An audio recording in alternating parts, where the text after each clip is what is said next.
now, live from the Steel Twins recording studio in beautiful Traverse City, Michigan. It's your boys, the Cannonball, the Cannon, the Steel Twins. What's up, everybody? It's Monday night, and you know what that means. That's right. It's voice acting night. Now, you may notice that we have a little icon here in the lower right-hand corner. We invited our friend Keyblade Sonic to join the stream tonight. So we're keeping the chair warm for him. And if he shows up, he shows up. But yeah, we're looking forward to it. But folks, now we're going to start getting into the nitty-gritty. Isn't that right, Package? That's right. We're going to get to the bottom of things. I think we're going to first dive headfirst into what looks to be the trial before the bomb goes off in the courtroom. Mm-hmm. And if we're quick enough, we may end up investigating the Space Center. And Space Center? What are we talking about? Stay tuned and find out. But yep, we are going to be catching up to present time very, very soon. And we hope to unravel a few mysteries. Who's this he Athena Sykes is talking about? Who's you-know-who? Who is she trying to save? Who is Apollo's friend? And why in God's name did he take a leave of absence after the bombing trial? After the courtroom bombing trial? Well, all this and more to come in this episode and those following. Yes. So, and I'm super excited. I can't wait to get started. So, there's only one piece of business left to do here. Well, we're going to bring out these bad boys here. You got a cap to your bottle or a pin on your can. Go ahead and pull that pin or twist that cap off. Hey, Cannonball, what time is it? It's time to hydrate. Amen, brother.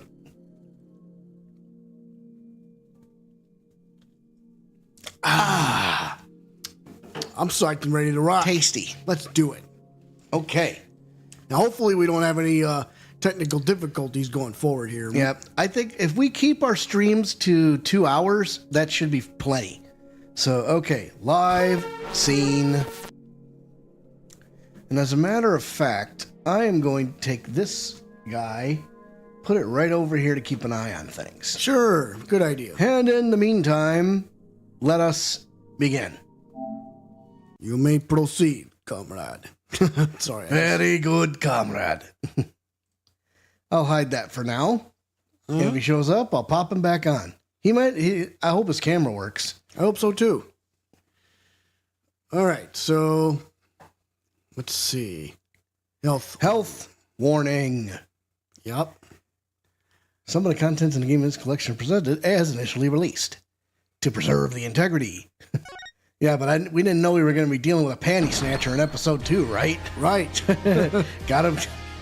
Gotta go with that. So, we're gonna load again. We're gonna load the game, and now we're getting into the nitty gritty. So, folks, without any further ado, I'm itching to get to the bottom of all these mysteries. Let us begin. Episode 4 of Dual Destinies. Let's just say it when it comes up. But Package, lead us in. It is time for the Cosmic Turnabout. I guess I'm gonna say it again anyway. Well, here we go. Oh, what a mess that is. Man, talk about a bad morning. The courtroom bombing incident.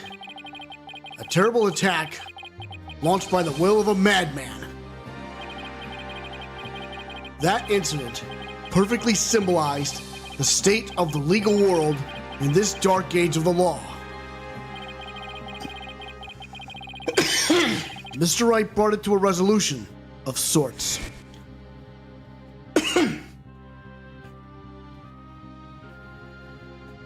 Yeah, Ted Tonate was discovered to be the one responsible for the bombing. For that bombing.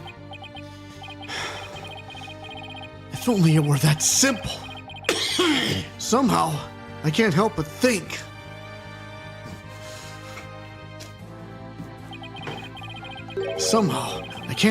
that there's a darker influence at work. One that's lurking in the shadows, waiting. Uh-oh. That's why I want to review the trial that was taking place when the bombing occurred. After all, I've got more than a few personal stakes in it. Personal stakes? What are you talking about? Well, once again, time for episode 4, The Cosmic Turnabout. And that's when I wanted to introduce the episode. So anyway. Well, what do we got here? Ooh. Well, that's one hell of a view. Oh, my. Are you sure that's not NASA? 1 hour remaining until launch. Please begin your final equipment check. Check complete. Everything's A-okay. We're ready here whenever you are. Whoa! Famous last words, bro. God damn! Come in, F2. Come in. Do you copy? Oh, boy. Yikes, bro. They got out of the ship? Did they? Well, I don't know. Is it like I don't know. Like one of them's hurt and the other one's hobbling. Well, we don't know for sure yet, but hey, it's like I think I saw a capsule there, but I don't. Oh my boy! God. There's a knife in the guy's suit. Oh God. Oh no! Ooh boy. That's nasty. December 16th, 9:12 a.m. District Court. Defendant lobby number 5. Time for another trial to begin. But this one is different. Sorry to bother you, but... Are you alright, Apollo? Was I making a scary face just now? Oh, hi, Juniper. Yes, I'm fine. I was just doing my Courts of Steel exercises. Now I'm all ready to go. Yes, knowing you, I'm sure you'll be just fine. Oh, I brought you a present, Mom, for my garden. Is this a lotus root? Remember in the first case, right? She told him that he gave that to him. Yeah. That's right. My grandma says lotus root is good for your eyes. So are carrots, by the way. Yeah. She even says that if you look through the holes, it can help you see into the future. I don't know. Are we about... talking psychedelics here, lady? I don't know. What kind of stuff you packing in there? I don't know. It's for good luck. Maybe later you can cook it in. Thanks for this. I'm gonna have some right now. Oh my. Kind of tough though. Oh, so he did eat it. Okay. You can't eat it raw, but thank you for the enthusiastic try. Oops. Oops. If she didn't think me weird before, she will now. I've got to calm down. No, she's knitting that scarf. Trust me, brother. She is smitten. Apollo! I'm sorry I'm late. Hi, Athena. Junie, I didn't know you were coming today. Did you come to cheer Apollo on? Oh, I get it. You sly little thing, you. Athena, stop. Oh, stop it. Quit kidding around, Athena. The trial's about to start any second. Is everything all set? Oh, Apollo, when will you ever figure it out? Figure out what? That's you. Wow. That was the longest sigh I've ever heard.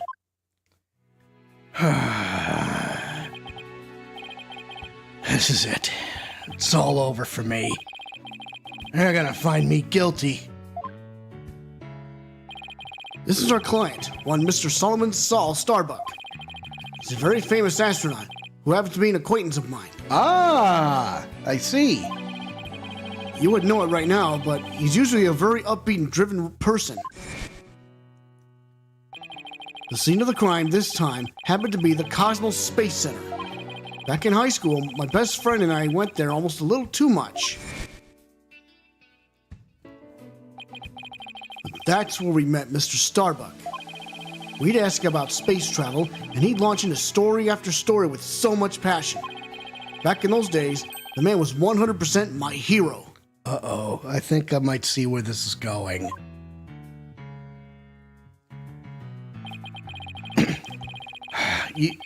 You sure you're okay with being my lawyer, Apollo? Of course I'm sure. I know you, Mr. Starbuck. I know you're not the type to commit murder. Thanks, but...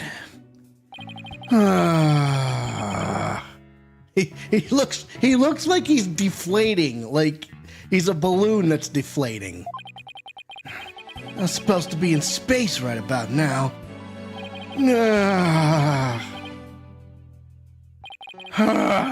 What is he doing that for?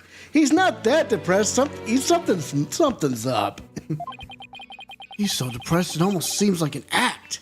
I think, yeah, I'm not buying it right this second. Launch getting called off must have been a huge shock. I'll probably never get the chance to go into space again. Don't say that. Don't stop believing. Besides, you just have to go into space again. What? Hmm? Yeah, I don't think I could face Clay in the afterlife if I just rotted away in a cell. Clay Terran, I can't believe he was murdered. I mean, he was such a promising astronaut under your command. Yeah, he was a good guy. Always there to pick me up when I was down. No one loved life as much as him, that's for sure. He was always so full of energy, telling me, "You're fine, Mr. Starbuck." Oh, so that's where he gets that from.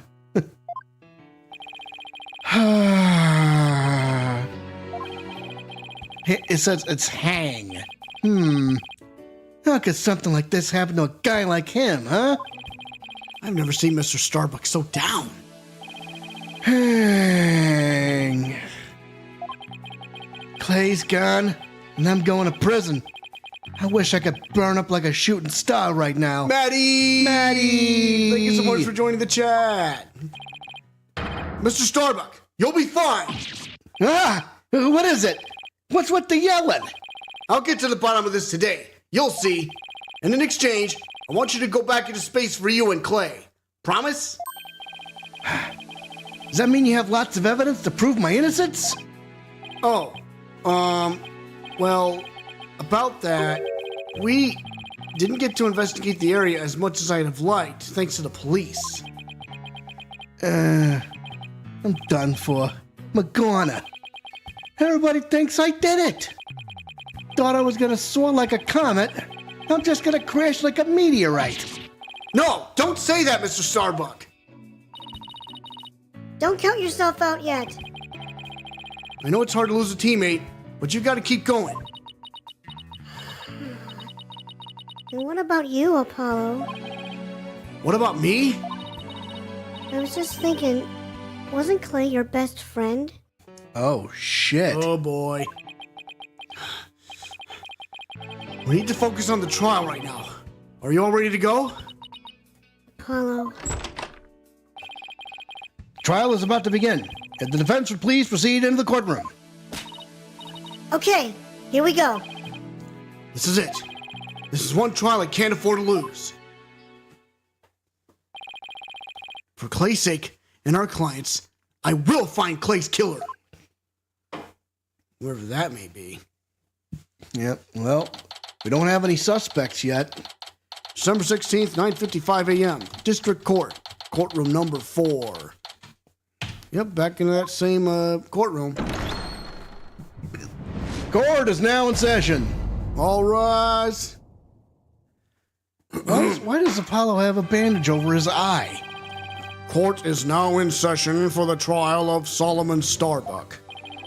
The defense is ready, Your Honor. Excuse me, Mr. Justice? Yes, Your Honor? What happened to your eye? Yeah, what happened? I'm fine! The defense is ready, Your Honor! What's going on here? Are you sure? I don't... I'm fine, Your Honor! The defense is ready! Oh. I'm sorry, Your Honor. He's been like this since yesterday. He keeps insisting it's just a sty. I suppose it's something he doesn't want to discuss. Maybe he's entering a touchy age. Very well. And the prosecution? The prosecution appears to be ready as well. Silence! Silence!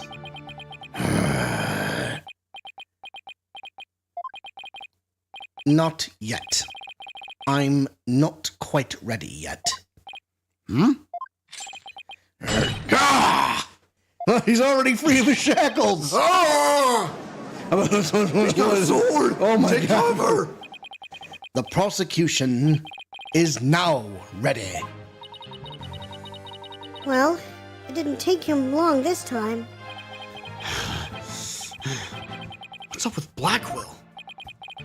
Now then, I shall give the opening statement. Silence! Silence! I'll do it. You will? What an unexpected surprise! This time, I can't leave it to anyone else. I see. Something is off with the two of you today. You both seem different somehow. Are those two connected to Clay somehow? I don't know. Oh, man.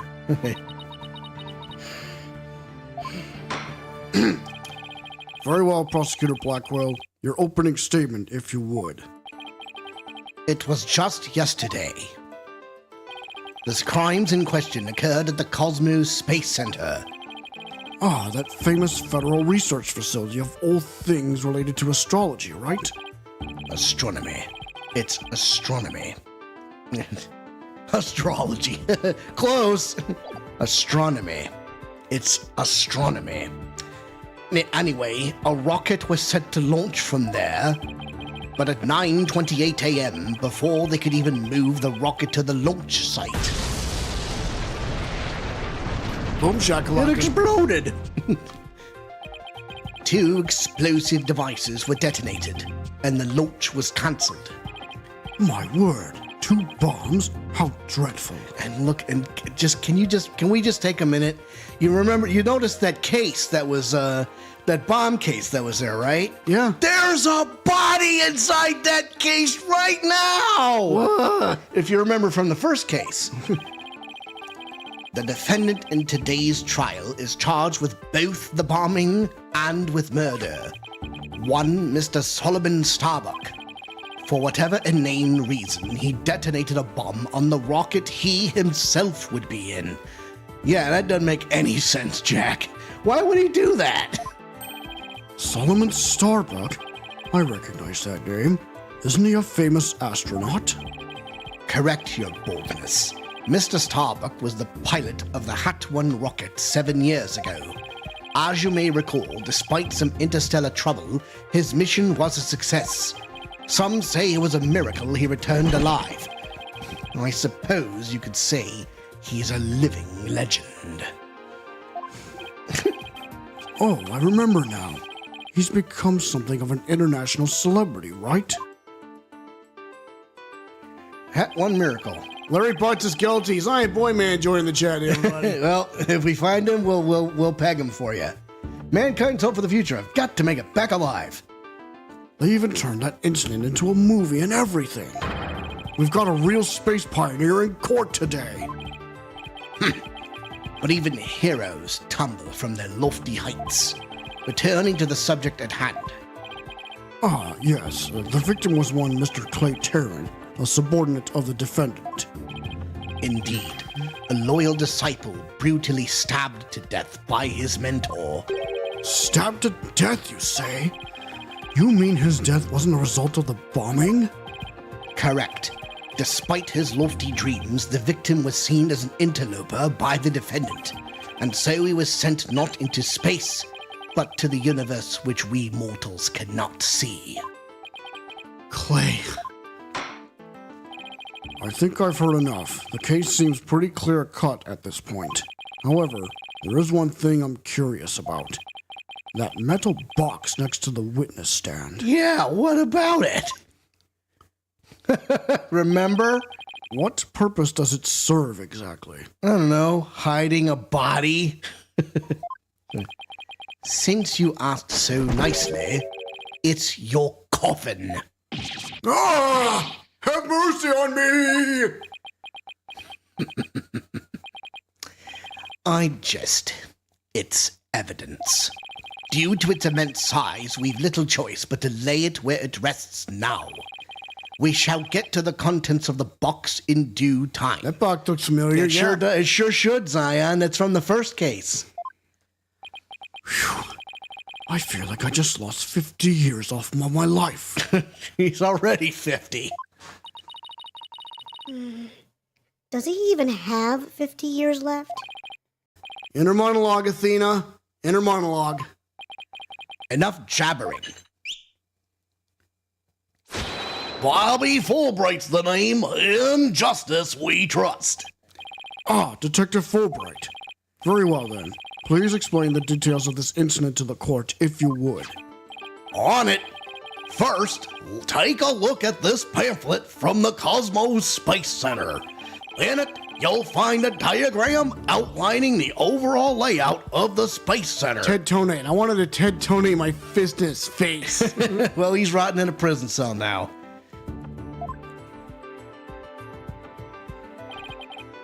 Here we are. For a more detailed look at what's on the left side of this building. Hold that thought for a second. So, at the time of this case, he's not, but... Oh, right. At the time of this case, he's in the public gallery right now. But anyway, take a look at this cross-section that we, the police, have created. See the launch pad and the main building? The launch pad is a square building, and the rounded structure is the main building, right? You got it. The incidents took place in Launch Pad 1 and in the main building's lounge. I'll be using this diagram during my testimony. It'll make it easier to understand. Space Center diagram added to the court record. Cross-section view of the main building of the Space Center and Launch Pad 1. There's an autopsy report, too. I want to take a look at it real quick. Witness testimony. Details of the case. All right, so okay. Cause of death, stabbing. The victim was discovered in the third floor boarding lounge in the main building. Well, there he is. And there's a capsule right next to him, too. What's in it, I wonder? Minerals, perhaps? I don't know. Or maybe food. Dried space food. All right, so here we go. Just before the rocket was set to launch, 2 bombs went off. Boom, boom. One on the second floor of the Space Center's main building, and one in Launch Pad 1. Thankfully, only the 2 astronauts were in Launch Pad 1 at the time. The 2 of them managed to make it back as far as the boarding lounge, but after the escape, one of the 2 was found stabbed to death. I'd grill him like a hamburger if I were you. A murder on top of a bombing? Detective, the victim was already dead by the time you arrived at the lounge, correct? A thick-ass spacesuit getting penetrated by a knife? What sense does that make? That's a great question. I think, something's off. Something's off. Yep. Thinking he'd sabotage the bombing, the defendant killed him right there in the rocket. Just look at this tragic photo. Oh my! Is that knife in the victim's chest? Yes, Your Honor. It's the knife that cruelly ended this young man's dreams. We couldn't get any prints off of it, though, because the defendant was in his spacesuit. In the rocket, my ass. Yeah, I think the murder site might be somewhere else. Utility knife added to the court record. The victim's blood was found on display, but no fingerprints could be lifted. By the way, Detective Fulbright, why are the victim's helmet and right glove absent in this photograph? Yeah, another great question. We had to remove them to identify him, Your Honor. I personally removed his glove during the investigation. We had to get his fingerprints to confirm his identity, after all. Wait a second. Cyan Boy, wait a second. Okay, so why do I have this feeling that Fulbright isn't all he says he is? I don't know why. Let's keep going. Yes, it would be very difficult to identify him without a face or fingerprints. Now, there's just one more thing I'd like to inquire about. What is this round thing next to the victim in this photo? Yeah. Something so important to the victim, he took it with him as he escaped the launch pad. A capsule that apparently contains asteroid samples. While obviously valuable for research purposes, it has no relation to this case. Maybe the murderer took Oh, does it now? Maybe the murderer took his glove and grabbed the knife and then did the dirty work. Now, Grant, now keep in mind, oh yeah, you could be right. The murderer might have taken his glove and stabbed him with it. Okay. Maybe so that it wouldn't get any fingerprints on it. But if it was the defendant, the defendant had gloves on his hand too. But I think it was somebody else. But anyway. I see. So, we know that the bomb in the main building was on the second floor. But where was the bomb that was in Launchpad 1 located? That one was on the rocket itself. It was situated around the central part of the rocket. Holy hell, Apollo's eye. Yeah, apparently it's a stive. We don't know. Apparently, the area around the launch pad's elevator was a sea of flames. I would like to submit this diagram report into the record.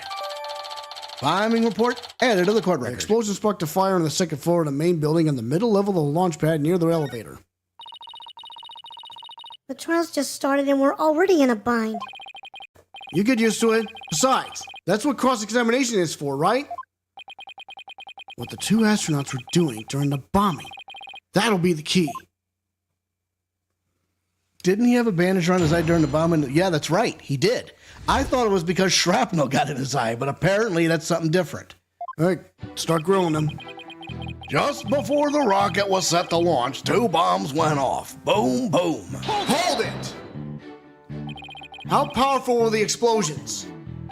Well, the one in the main building wasn't strong enough to bring the place down, but the room it went off in was burned black. Thankfully, nobody was hurt. Due in large part, of course, to me stepping up to lead the evacuation. Hold it, you mullet-having son of a bitch. Wait, what were you doing there in the first place, Detective Fulbright? Yeah, what indeed? I'm Bobby Fulbright, hero of justice. I'll be there wherever and whenever people need my help. I'd go to the other side of the world, or even the edge of the universe.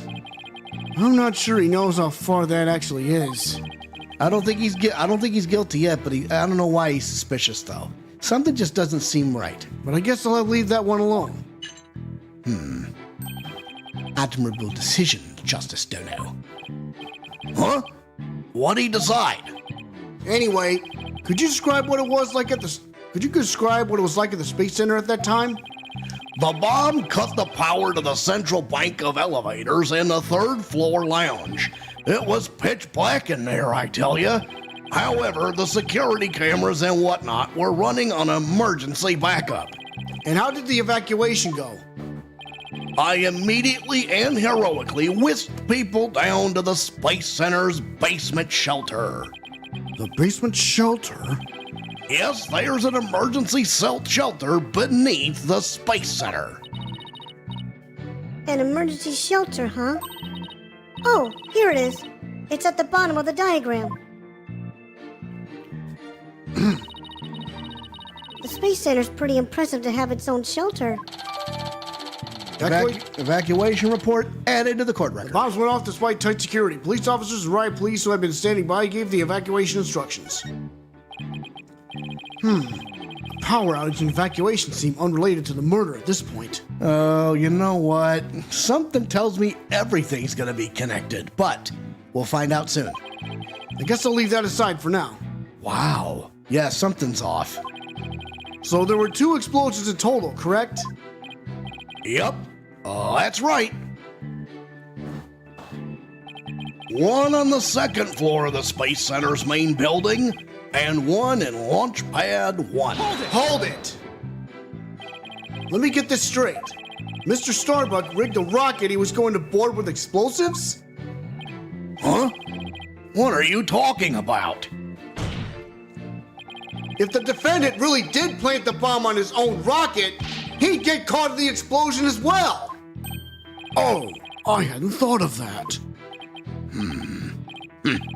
fine. A simpleton for a simpleton. Fulbright, the motive. Understood. The defendant actually had astrophobia. What the piss? Yeah, what the piss indeed. Astrophobia? What's that? A fear of space, naturally. Just the thought of space can cause the afflicted to freeze up. And so in his terror, the defendant found a way to stop the launch at the last minute. That's absurd! Unfortunately for you, we have evidence. Take a look at these. What are they?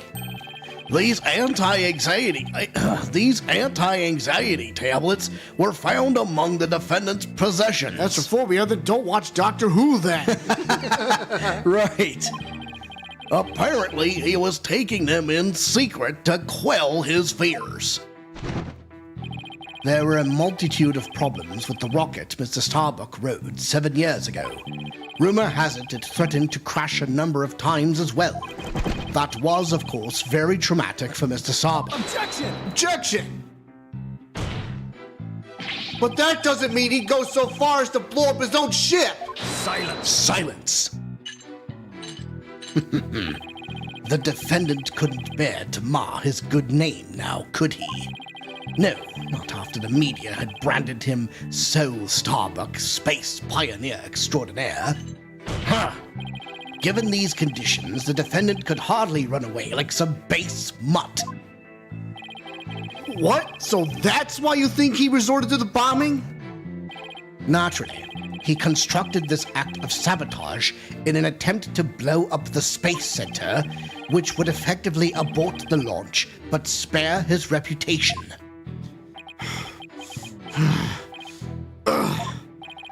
Now I'm sure you understand why we have to bring justice down on this atrocious criminal. Oh, shit. Yeah, that's what he said. Oh, shit. Yeah. Thankfully, only the 2 astronauts were in Launch Pad 1 at the time. Hold it! Are you sure it was only the 2 of them? It was just before the spaceship was set to launch, so of course it was only those 2. Well, there could have been somebody else inside that rocket. Silence. Huh. The notion of a third party in Launch Pad 1 is utterly absurd. Just to enter the area from the lounge, one must pass through a door guarded by a fingerprint recognition device. And allow me to state up front that there are precious few with the clearance to do so. A fingerprint recognition device? It sounds as futuristic and complex as a space center. No, it doesn't. Actually, it's not as amazing as you think, Your Honor. Take a look at this photo. This is the door in the lounge with the fingerprint lock. Only personnel whose fingerprints are registered can pass through. I see. That is very different from what I had in mind. And is there a record of the number of people that passed through that door yesterday? Yes, there were only 3. The defendant, the victim, and the director of the Space Center, Yuri Cosmos. Yeah, keep that guy in mind. But doesn't that mean it's possible that the director is the one who did it? Not a chance. He was in the main building when the bombs exploded at 9:28, doing his job directing the launch. Besides having an alibi, he has no motive for committing these senseless acts. He has a point. I guess the director can't be considered a suspect then. Something tells me he can. Launchpad 1 door lock added to the court record. Biometric door lock operated by fingerprint recognition. Only the defendant, the victim, and the Space Center director had access. The two of them managed to make it back as far as the boarding lounge. Hold it! So while it would appear that the pair barely escaped with their lives, in actuality, one of them had already been murdered inside the rocket. That's the angle the prosecution wants to push, correct? You got it. In fact, that's what I've been trying to say this whole time. If the victim had been alive, he would have for sure tried to stop the bombing. Is there any chance Mr. Terran could have been killed before he boarded the rocket? Good question. They were both alive and well at boarding time, and they embarked under their own power. Their hearts full of hopes and dreams of space. And then both of their hopes and dreams were dashed. If I may continue my explanation, after the evacuation order was given, the defendant made his escape, carrying the victim to make it look like a rescue. But after the escape, one of the two was found stabbed to death. Hold it! And who was the first to find the victim? Actually, there were two of them. The Space Center director, Yuri Cosmos, and Detective Candace Arm. Remember her? One of them was a detective? Yep. Detective Arms specializes in bombings, you see. She and the director were ordering the evacuation following the explosions. They were also worried about the astronauts, so they hurried over to the boarding lounge. That's when they discovered the victim along with the defendant. Now, hang on a second. Now, Candace Arm got rubbed out because she caught Ted Tonate selling bombs on the black market, right? So Ted Tonate smacked her in the head with a bomb, then threw her into the blasting case, and then somehow, some way the courtroom bomb went off, right? So something's got to be related here. But anyway, two witnesses, huh? One of them is a detective. I doubt either one would have anything to say that would help me. Oh my God, Apollo, what's the matter with you? I think that pretty much covers the details of the case. Only the victim and the defendant were on the launch pad when the former was killed. If this is the truth, then only Mr. Starbuck could have carried out this crime. What little I could get out of him only hurt my case. Justice Dodo. Foolish is the warrior who rushes headlong into battle. Preparation is an essential element of battle. So I advise you to take a gander at this. What is it? Footage from a security camera. As the two astronauts emerged from the bowels of the Launchpad 1 corridor,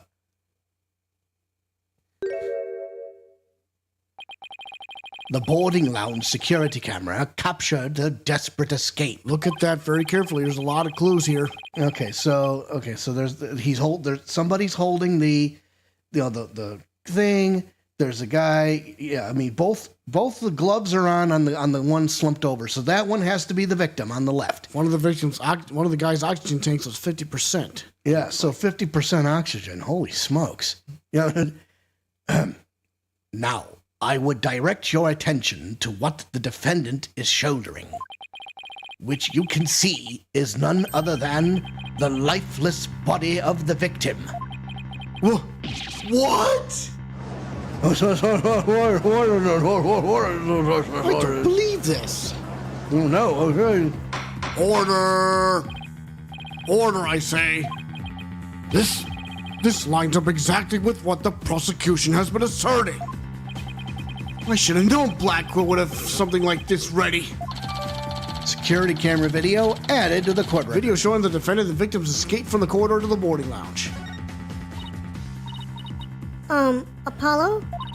How exactly did they determine that Clay was already gone in that footage?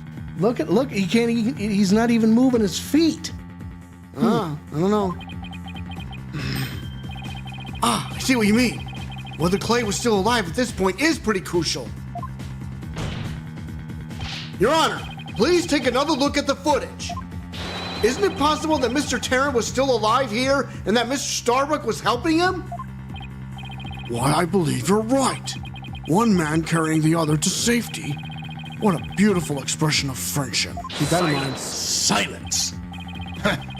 Perhaps that's what it looks like to a one-eyed hothead and a dotard. But it only makes sense if it's the victim's dead body. What do you mean? Fool, Wright. Explain it to Justice Dodo. You got it. Ready, kid? If the murder had occurred in the lounge, someone could have spotted it. Anyone can enter the lounge, after all, but doing it while they were alone in the spaceship? That's a horse of a different color. Objection! Objection! But you can't deny that there's a possibility the murder could have happened in the lounge. All that video shows is a man helping his fellow astronaut out. Silence. Your assertion is based on emotion. It's based in your belief that Mr. Starbuck would surely help his own disciple. But you have no logical explanation as to why the victim could still be alive. Unfortunately, Mr. Justice, the prosecution is right. Your argument is lacking in sound logic. How about you, silence? But it sounded perfectly logical to me. Well, Mr. Justice, if you have no further objections, I believe it's time to bring this cross-examination to a close. Objections? Well, Hold it! Your Honor, the defense requests a little time to think and regroup. Given the facts, I'm not sure I see the need. What is it, Athena? It's just, there's something that's been bothering me. If it isn't the defense stalling for time, as always. Very well. I'm feeling generous. You may have a small measure of time. Yes! You have 5 seconds. Huh? 5 seconds? After that, I declare this cross-examination to be closed and a verdict to be rendered. Your boldness, raise your gavel high. It's time for a countdown. Oh! Ready? We don't have time. Spit it. We don't have time! Spit it out, Athena! Only 3 more seconds. Look! I don't think the prosecution's explanation is very complete. Meaning? Meaning there's something missing. Like they conveniently left it unexplained. Something they didn't explain? Something they didn't explain. You're right. I think I know what you're talking about. The feather coming out of that guy's mouth gets me every time. Your 5 seconds are up, Mr. Justice. Is there anything about the prosecution's argument that you'd like to rebut? Yes, Your Honor. Actually, there is. There is something the prosecution has yet to make clear to this court. Well, if you put it that way, what is it that the prosecution has failed to explain? Why the body was moved? Because we already know what the motive was. They have failed to explain why Mr. Starbuck would bother bringing the body back at all. If the defendant wanted to kill the victim, why didn't he just leave his body in the rocket? Simon is a crap load of fart. Why go through the trouble of bringing him all the way back to the boarding lounge? Oh, that's true. I don't think we've heard the prosecution's thought on that yet. Let me just make sure that no other comments. Okay, we're coming back. That's because they have none, Your Honor. After all, how does one explain something so illogical? The prosecution is claiming that the defendant moved the victim's dead body. But what if the entire premise of that argument is wrong? Then let's hear your theory, Mr. Justice. The defense proposes that the defendant didn't kill the victim. He was helping him. Ha! Fulbright. explain it for our sad friend here before I nod off to his monotone monologue. Inform him exactly why Space Boy moved the victim. Huh? You gotta be joking. It's simple. Mr. Starbuck did what he did to direct suspicion away from himself. He wanted to create the impression he heroically risked his life to save his partner. That's why he made sure to make it to the security camera so there'd be a record. At the very least, he appears to have achieved success with you and the old man. Ah! One man carrying the other to safety. What a beautiful expression of friendship. Oh. The average person wearing a spacesuit weighs easily over 200 pounds. Saving the life of a partner who weighs as much while trying to escape deadly flames. What a dramatic sob story fit for the silver screen. Indeed, I was completely taken in by the humanity of the story. You see, yet the true ending is that all traces of this hammy act were meant to be blown up. Ha! Yes, and now we arrive at the thrilling conclusion. The third explosion. There was a third explosion? Oh, hell nah. Oh, hell no, is right. Objection! Objection! What are you talking about? There was no third explosion! Silence. Indeed, you are correct. But that is thanks to Detective Arm. It was she who identified and secured the bomb. However, it doesn't change the fact that the third bomb was discovered in the lounge.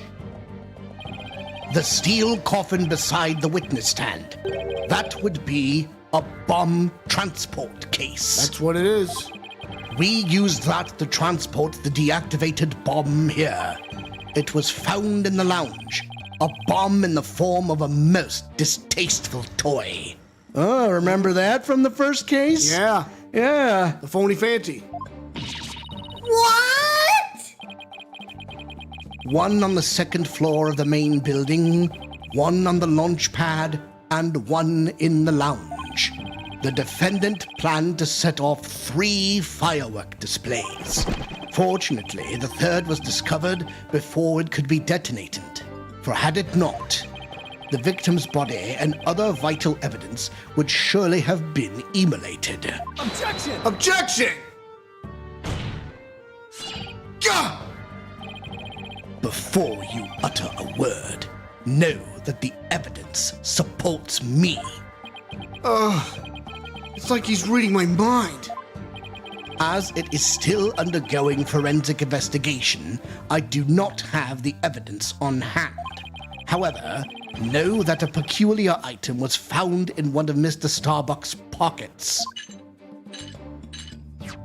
Specifically, a bomb detonation switch. Oh, there it is. Wait a minute now. Oh, so apparently this was before. Never mind. You found what? Oh, this is getting bad. I suspect the defendant had no time to destroy such damning evidence. When the Space Center director and Direct Detective Arm stumbled across the murder, so he thought to hide it in his pocket. Feeble-brained that he is. No! Mr. Starbuck would never do anything like that! Here we go. Ha!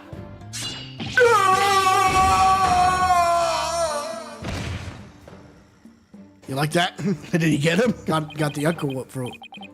Justice Dono, open your eyes and see the truth. Simon, your damning evidence. Your damning evidence. This appears to be irrefutable evidence that the accused set off the explosions. No! There has to be some kind of mistake! This can't be the truth! Still can't accept it. You'll believe in your client, come what may. Then why don't you cross-examine the defendant himself? This is gotta be a trap. It's like Blackwill's controlling the entire game. Yeah, it seems like he was waiting for me to bring up the body moving issue. Why do you say that? Because he had just the right argument when I pointed it out. And to really rub it in, he had a decisive piece of evidence up his sleeve too. He was trying to shake my faith in Mr. Starbuck and break me down. Then, making you cross-examine Mr. Starbuck at this point was part of his plan too? Totally underhanded. But I wouldn't expect anything less from him. Now, let us hear from the arch-villain, the fiendish murderer himself, famed astronaut Solomon Starbuck. This could get ugly. Ugh. Witness, your name and occupation, please. Solomon Starbuck, astronaut. Hang. How did this happen? Mr. Starbuck, you aren't looking very well. Will you be able to give testimony? Hang. No. Well, unfortunately, no is not an option. He's depressed, yeah. You are being accused of the Space Center bombing and the murder of Clay Terran. Please testify to these allegations. Hang. Nah. Mind if I take the suit off? It's getting really heavy. Silence. Silence. Ha! It's not the weight of the suit that you feel, but of your sins. Prepare to carry that weight for the rest of your life. Banish me to the moon. I don't care anymore. Wow, that was super negative. Is he going to be alright up there? He'll be fine, I think. As long as he doesn't totally give up and say he did it, that is. Don't do it. Simon, I'll carry the weight off my fist into your stomach. I didn't kill him. All I did was support Clay over my shoulder and get us out of the racket. Like always, I took the elevator down to the middle level and headed for the corridor. Well, hold on a minute. Elevator? But the power was out, wasn't it? I took the elevator down to the middle level and headed for the corridor. Yeah, the power was out, though. All right. Clay had passed out by the time we got to the order to evacuate. I didn't kill Clay. I was trying to save him. So you assert you didn't set off the bombs or murder the victim. I bet you think I'm lying, right? I reserve all judgment until after I've heard your full testimony. Hang. I'm sure you don't believe me. I bet you don't even believe I'm an astronaut. I don't think the judge doubts that. Who'd wear a suit like that except an astronaut? I will say that when I saw you in that movie, you appeared quite courageous, though I suppose reality never quite lives up to fantasy.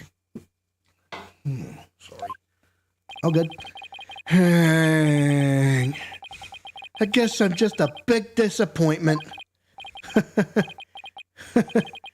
Really don't care what happens anymore. Oh no, he's completely given up. Hang. I think Simon Wait a just signed. What a depressing fellow. If you were to join me in the clink, I imagine that annoying sighing of yours would rub off on the other inmates. Like how it rubbed off on Prosecutor Blackquill a second ago? Oh, that's who was sighing. Oh. Huh? That was Blackwell sighing? Mr. Starbuck's testimony contains a glaring contradiction. The question is, what does it mean? Even if Mr. Starbuck is my client, I can't be gun shy now. It's time to find out the truth. All right, cross-examination time. I didn't kill him. All I did was support Clay over my shoulder and get us out of the racket. Like always, I took the elevator down to the middle level and headed for the corridor. Okay, so take a look at the diagram. What does it say? It says a cross-section view of the main building of the space pod. All right, so there's an elevator there and there's also a ladder. Yeah, but there's no elevator. Well, the elevator's on the lower level. Oh, wait. The elevator was out during the explosion. Right. I mean, that's what you're saying. So I don't know if can we see? Is there like evacuation report? The bombs went off despite tight security. The explosion sparked a fire on the second floor. Okay. What does story mode tell us? It's either. Objection! It is the bombing report. Objection! Mr. Starbuck, I need your testimony to be as accurate as possible. Was I not being accurate? Wasn't there a damn blackout at the time? Of course. Yeah. No, because it's impossible for you to have taken the elevator down to the middle level. What makes you say that, Mr. Justice? Please recall where the bomb went off in Launch Pad 1. Also recall that after the explosion, the middle level elevator was engulfed in flames. Oh yeah, so you couldn't take it anyway. Oh, you're right. Which means... Exactly. The launch pad's elevator would have been unusable. In other words... Mr. Starbuck, your statement is decidedly inconsistent with the facts. Nah. Caught in a lie. What's with the helmet? Mission Command, do you read me? Come in, please. Objection! Objection! This is Mission Command. I order you to pay attention. Stop this nonsense and answer my questions, Mr. Starbuck. My helmet. My oxygen tank. Oxygen concentration and body temperature declining. Requesting immediate medical assistance. That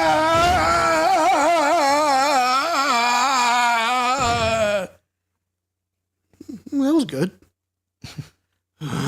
He's gonna pop up.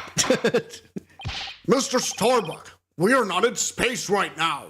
Please stop pretending you have lost consciousness and stand back up. His ass is faking. Yeah. I apologize, Your Honor. Forgot I was still on Earth. I feel like we all just got a real glimpse of Solomon Starbuck, the astronaut. Yeah, you seem more like an astronaut now than when he was doing all that sighing. Mr. Starbuck, could you please explain the inconsistency in your statement about how you used the middle-level elevator? I was nervous and I said the wrong thing. I'm sorry. I actually took a different route, I think. A different route? I hope you're able to deliver a straight story this time. I'll get it right this time. Maybe. No, I mean probably. Probably. It's understandable to be nervous, but let me remind you, accuracy is paramount in court. Yeah, no kidding. More witness testimony. My escape route. Let's see. My escape route. What I said before was a mistake. I remember now. I took a different route. Maybe. Probably. With the capsule and clay in my arms, I made my way down from the upper level. Well, how could you... Wait a minute. So you're saying you escaped without using the elevator? And that's right. There's a ladder that spans the upper and middle levels. I used that ladder to get to the middle level. Luckily, the fire hadn't reached the ladder, so we could make our escape that way. How could he use the ladder with both guys in it? Yeah, with his hand over the victim and over the capsule. And the capsule you mentioned, I suppose you mean the thing next to Mr. Terran here. Was the capsule that important that you'd risk your life to take it with you? Use the ladder with your hands full. Yeah. Almost goes without saying, but yeah, that capsule contains asteroid samples. Therefore, it's invaluable as research material. With his spacesuit on, Clay weighed a ton. But securing the capsule was also important. I need you to answer to the best of your ability. Mr. Starbuck, please remember that your verdict is writing on your testimony.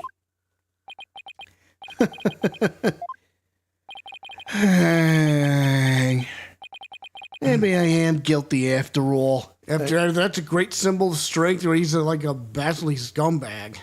I'll allow it because that's not bullying like you think it is, Twitch. So okay. Lying. I wonder if you could see the stars in prison. Bet it's more comfortable in a spaceship. Hey, more cross-examination. My escape route. Okay, my escape route. What I said before was a mistake. Remember now, took a different route. Probably. With the capsule and clay in my arms, I made my way down from the upper level. I'm gonna go ahead and press him on this. Oh, no, wait. Hold it! The upper level of the launch pad. The upper level of the launch pad area? That's right. That's what I said, isn't it? Granted, that route does exist. So to recap, you had clay over your right shoulder and the capsule in your left hand. Yeah, it's really important. I couldn't let it get burned up. So even though clay was really heavy, I couldn't afford to carry him with both hands. I did the best I could with him over one shoulder and the capsule in my other hand. He's I don't think the meaning of what he just said has hit him yet. You know what you have to do with that statement, Justice Dono. Yes, I know. Well, I've come this far. No turning back now. It's time to present some evidence. So, Mr. Starbuck escaped with clay and the capsule, which means it's just like in the footage. I can see why he couldn't run, though. He must have weighed over 200 pounds just by himself. Yeah, and he had to support Clay, who was another 200 pounds. Plus, he had to ensure the safety of that capsule. I don't think he knows the meaning of that story is a gigantic heap of bullshit. Go ahead, I said that. I don't think I could have even walked under those circumstances. Walking straight forward is probably about all I would have been able to manage. Alright, that last piece of, that statement. What does the evidence say? Time to present evidence. So, okay. Gotta be the diagram. Okay. Objection! Objection! Mr. Starbuck, why don't you just tell the truth? The truth? Let's see. The Earth is blue? No. That's not right. So, guess the Earth isn't blue? Yeah, that's it. The truth, Mr. Starbuck! God, the oxygen concentration is super low in this area. Prepare the emergency oxygen tanks. Mr. Justice, the witness appears confused. Please help draw out the truth from him. Mr. Starbuck, under the circumstances at the time, you couldn't possibly have reached the boarding lounge via the upper level route. Huh?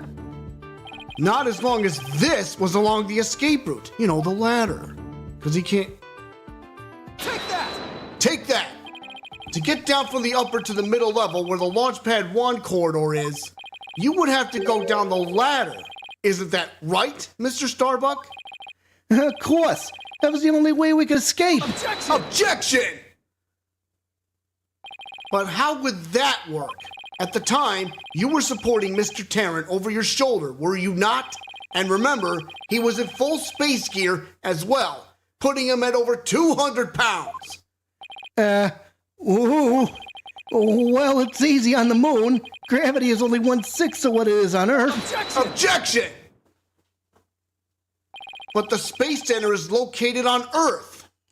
Short of being an octopus, climbing a ladder with an adult male in space gear in one arm, while carrying the capsule in your other is impossible, wouldn't you say? Oh. So, Mr. Starbuck, how exactly did you climb down that ladder with your arms full? Mr. Starbuck, come clean and tell us the truth, now! Engineer, where's that engineer? Oxygen leak detected due to faulty maintenance. Evacuate immediately! What the? He's flying the coop! Help! I'm caught on the ceiling! Help? Anyone? Bailiff, prepare the cherry picker. We must launch our rescue mission at once. Well, that's one way to take off while being questioned. I'd rather prove his innocence so he can go to space again someday for real. Man, oh man, oh man. Now then, Mr. Starbuck, do you think you can keep your feet planted on the ground? So you know what? Maybe he didn't carry clay at all. And maybe that was a photoshopped opportunity. Maybe it was the other way around. Oh. I don't know. We don't know yet. I gotta prove it. Okay. Yes, I apologize for losing control. Are you ready to tell us the truth? Not that. Anything but that. What is going on? This isn't the Mr. Starbuck I know. It appears Spaceboy is prone to deception. Ha! Witness. Yikes! Yes? I thought your story odd, but perhaps the inconsistencies can be explained as the result of a medical side effect. Ah! Prosecutor Blackquill, please don't talk about that! What are you talking about, Prosecutor Blackquill? Didn't I already state that Spaceboy is ironically terrified of going into space? That's why he took some precautions just before the launch. For you see, traces of this anti-anxiety drug were found in his system. Oh? Since things are about to nosedive. Hold it! You got it all wrong. I told him during the investigation, too. I don't know anything about any drugs. I never took any medication, I swear. It was found in his system, but he doesn't remember taking it? He was roofied. Oh, no. Drugged. How could that be? Somebody must have slipped them to me. But I guess maybe that's why I don't remember. Because of the side effects. Yeah, that's why I don't remember much about what really happened. That's no good. Nope. But what? Order! Order in the court. We can't get any useful testimony out of him if he doesn't remember anything. I think it might be time for a therapy He session. was tripping on acid. Well, this certainly explains why his testimony kept changing. Ugh. Why didn't he just tell me he couldn't remember? I guess he didn't want anybody to find out he was terrified of going into space. Maybe I really did do it. Which brings us to the answer of our original question of how the witness climbed down the ladder with a dead body. It does? So what is it? Don't tell me he tossed him down the ladder and just splat. A dead man feels no pain and makes no complaints, Justice Dono. So the body was simply dropped down from the top of the ladder. Oh my, I see. And then the defendant could climb down with his free hand. Objection! Objection! Drop the body down? Who would do such a disrespectable thing? Besides, dropping the body down would leave marks on the body itself. Not necessarily if he's wearing a spacesuit. So you are capable of quick thinking. Yes, you are correct. Really? Oh, thanks. Eee! Huh? What's this? It's the oxygen tank from the victim's spacesuit. Did this mother lover just say he threw the body down the damn ladder? He did. It's ruptured, and I'm sure you can figure out why. You can't be implying it ruptured when the defendant dropped the victim's body. I am, for they fracture easily when struck. Objection! Objection! Even if that's true, a tank's explosion shrapnel would leave its mark on the body. Yet according to the autopsy report, only the knife wound was found on the victim's body. You gotta be mother-loving kidding me. I know, right? You're clearly grasping at straws with this line of reasoning. Silence!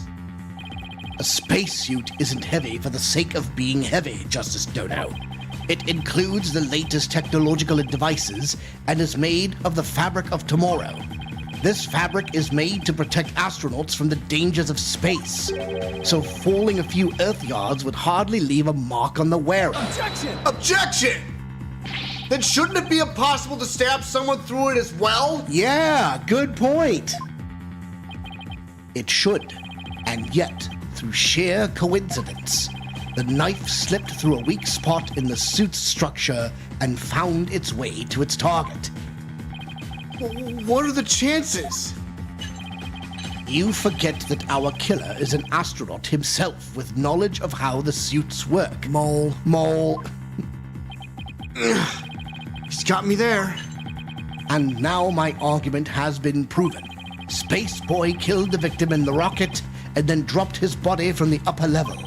After climbing down, he shielded the body and made sure the camera recorded them. My mistake. There's no room for debate about these facts. It is clear that Solomon Starbuck is the only one who could have killed Clay Terran. Here, the report regarding the astronauts' oxygen tanks. Consider it my send-off gift. Feel free to use it as payment to cross the river Styx. Ha! Oxygen tank data added to the court record. Victim's tank was ruptured with 0% left. The defendant's had 80%. Remaining oxygen is displayed on the left shoulder. Hang on a second. Give me... Hey, this report is pretty detailed. Yeah, let's take a look at it. So, the display on the astronaut's left shoulder shows the oxygen remaining. After the incident, the victim's tank was ruptured, and the remaining oxygen was 0. The tank belonging to Starbuck, who claims to have carried the victim, said it was 80% full. Tanks were functioning properly at the time. Time out. Get the So, autopsy report. there's No, the security footage. Get the security footage. See what that says. see, if Starbucks was 80%, why does that say 50? That means Looks like he was the one that fell down, and his oxygen tank was the one that was ruptured. yeah. I'm So telling you, what's going on here? I'd say it's the other way around. Yep. Okay, Yep. well, keep going. Oops. I already said it. Let's see. The display on the astronaut's left shoulder shows the oxygen remaining. I guess that means these glowing Xeon digits represent the amount of oxygen in the tank. Hang. I'm done for. I'm going to prison instead of space. Ha! Space Boy. Yes?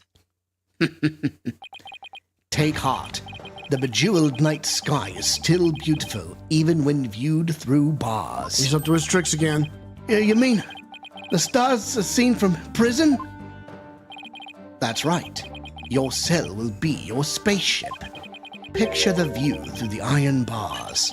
It's like being an astronaut in your own craft for all time. It's not a half-bad thought. Mr. Starbuck? Prosecutor Blackquill got to him good. Spaceship prison cell, fly me, my guilt and my despair into the deepest, darkest space. And then let's get sucked into a black hole together. Objection! Ugh. Mr. Starbuck, you can't give up hope. Oh? Yes, Apollo? You know, Clay really looked up to you. He said you were an incredible man. He said you'd never give up your dreams and passion for space, no matter the situation. He said that? So don't give up now and help me prove your innocence. For the sake of the man who respected you and believed in you, Clay Terran! For Clay? You're wasting your breath. Rah! Rah! Rah! He's hulking up, I guess. Ha! Apollo, thank you. I can see things clearly now. Mr. Starbuck! I'm fine now. Thanks for reminding me of my life's mission. Right. We'll both be fine. I'll prove you're innocent. You'll see. And after that, we'll get you back into space. Rah! You've ignited the booster rockets of my soul! I'm on fire! I am Solomon Starbuck, astronaut, a cosmic hero chosen by the universe itself! This is no time to be whimpering and crying. I can't let you and Clay down. Boulder Dash. The sun, the moon, all of space is calling me Solomon Sol Starbuck. Ready for launch. Begin the countdown.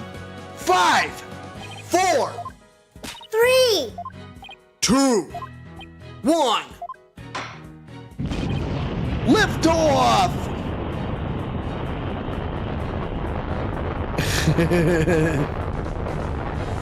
Except, is that what the... No. Well, I feel like I've witnessed an actual rocket launch. Apollo, you did it! You broke Prosecutor Blackwill's grip over Mr. Starbuck! I can't take the credit. It was all Mr. Starbuck. He pulled himself through.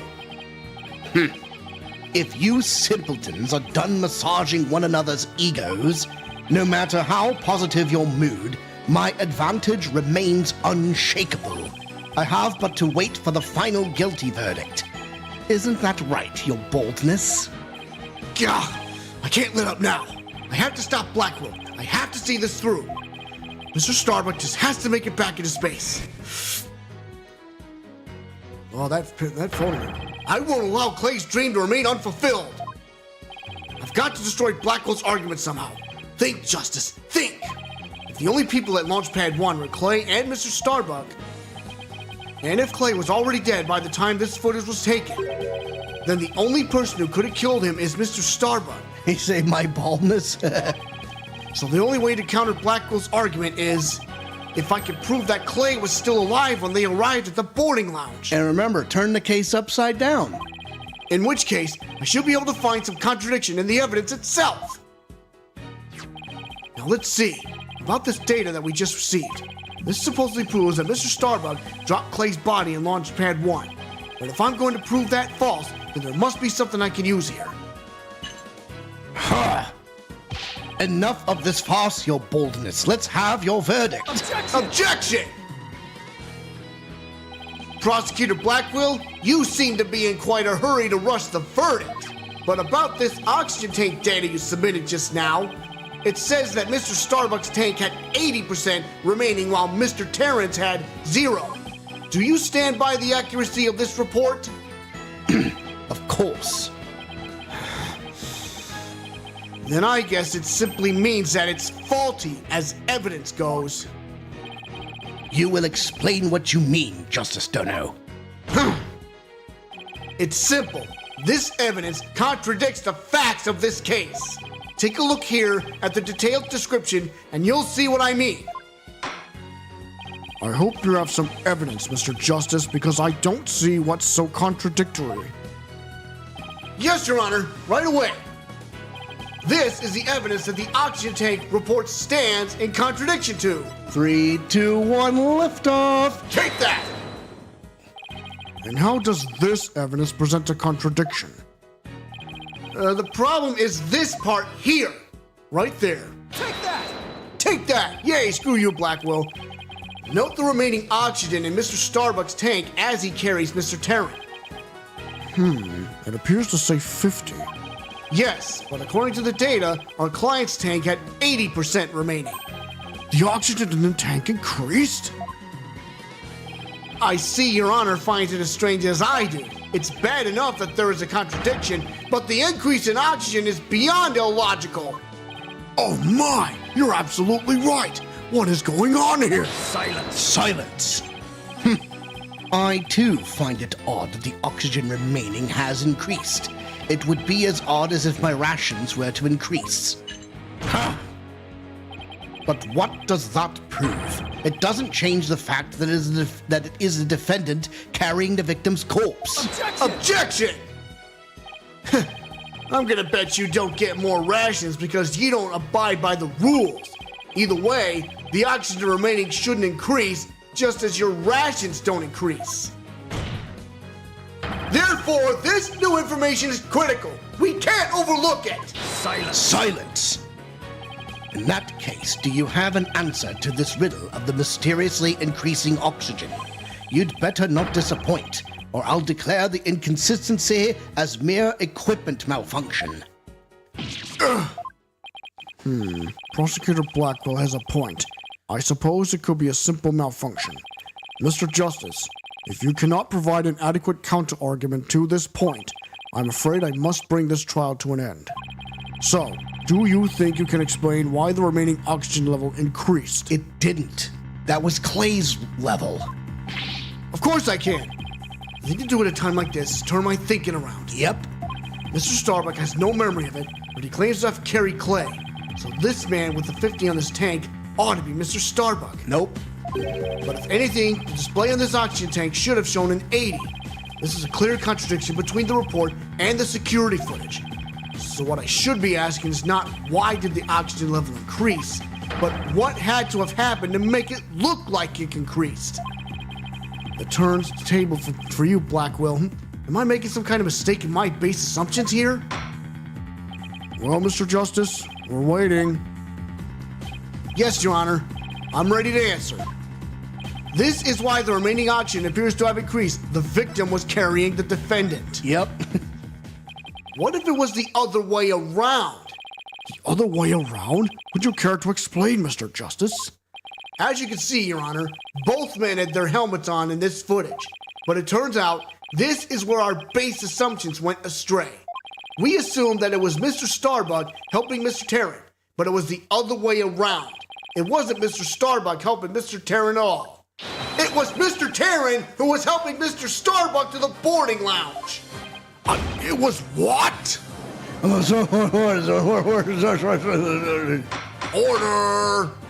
Order! Mr. Justice, you mean to tell me that the person on the right in this image is the victim Clay Tarrant? It's the only way the riddle of the increasing oxygen level can be solved, Your Honor. At this point in time, the remaining oxygen in the victim's tank was at 50%. And when the victim was found in the boarding lounge, his tank was at 0%. That's right. There's nothing contradictory about the oxygen level decreasing. This means Mr. Tarrant was alive as they made their escape to the lounge. Silence! How short your memory is. Have you forgotten what you yourself proposed, even if the victim was alive at this point in time? How did he descend the ladder with his arms full? Objection! Objection! Prosecutor Blackquill, you can't hurt me with a broken blade. Excuse me? It's true that we don't know how they got down the ladder. I suppose that matter needs further investigating. And I'm spent. Gonna go. Have a good one, Zion. Thanks for the support, man. Amen, Apollo. But we have proven that Mr. Tarrant was alive when he reached the boarding lounge. This fact alone shatters your claims and opens up the possibility that the victim could have been killed by a third party. Gah! There were two people who claimed to be the first on the scene, but can we truly trust their statements? Let's see. The two people were Detective Candace Arm and Yuri Cosmos, right? You think that one of them might have given a false statement to the police? Yes, it's certainly possible. We may have to do a little more digging. It seems we'll have to hear the testimony of these first two people on the scene. Score! Come to think of it, Detective Arm should be here in court right now. Bailiff, could you please show Detective Arm to the stand? Hold it! Uh-oh. Wait, what? What? I have an announcement, everyone. What's the meaning of this? We're in the middle of a trial here. Please remain calm and listen carefully. Someone has reactivated the bomb. What? The bomb was defused, but it's about to explode. What? Explode? Oh no, I'm getting out of here. Run, no, wait. A bomb? Now? Everybody run! I don't want to die! Oh no! Everybody's panicking! Let's move! Get out of there! Go! Move! Silence! Headless chickens with a death wish, the lot of you, calm yourselves afore all else. Come on, Apollo! Let's get out of here! But what about Mr. Starbuck's dream? And who will carry out Clay's final wish? What final wish?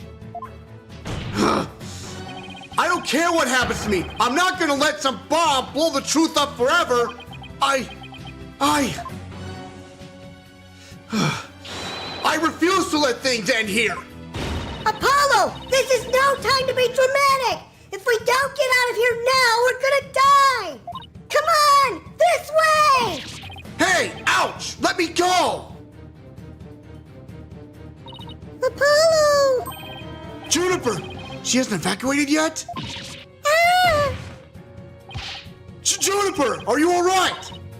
Apollo! No! Not that way! Ah!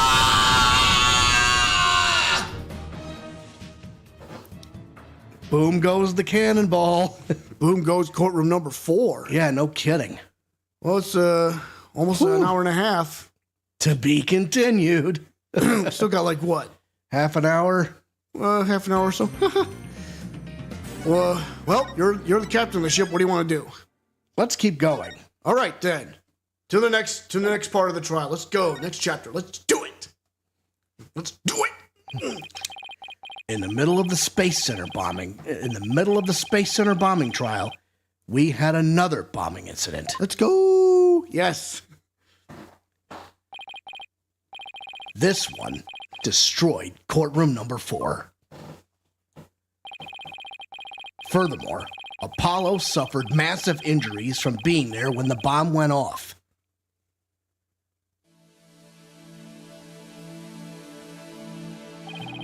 Unfortunately, Juniper Woods was fingered as the courtroom bomber. Dirty. Athena and I knew she had to be innocent, so we took her case on.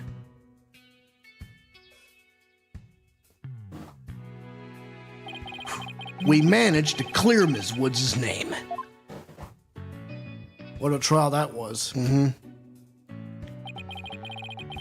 But Apollo sustained further injuries when he was attacked by Ted Tonate. Man. Well, Now we're at present day. December 19th, 3:21 p.m. Wait, anything agency. Apollo is a tough guy, but this is taking its toll on him. Yeah, poor guy, being attacked by Tonate like that on top of all his other injuries. Apollo is resting at the nearby Hickfield Clinic.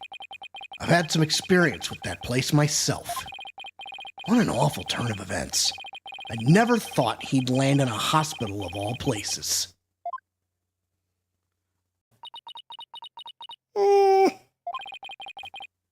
You must miss him too, huh? Now that you don't have anybody to tease. Don't worry, he's young. He'll heal quickly and be back before you know it. It's been a while since I last saw Trucy look so down. We won the court case, yet nobody feels much like celebrating.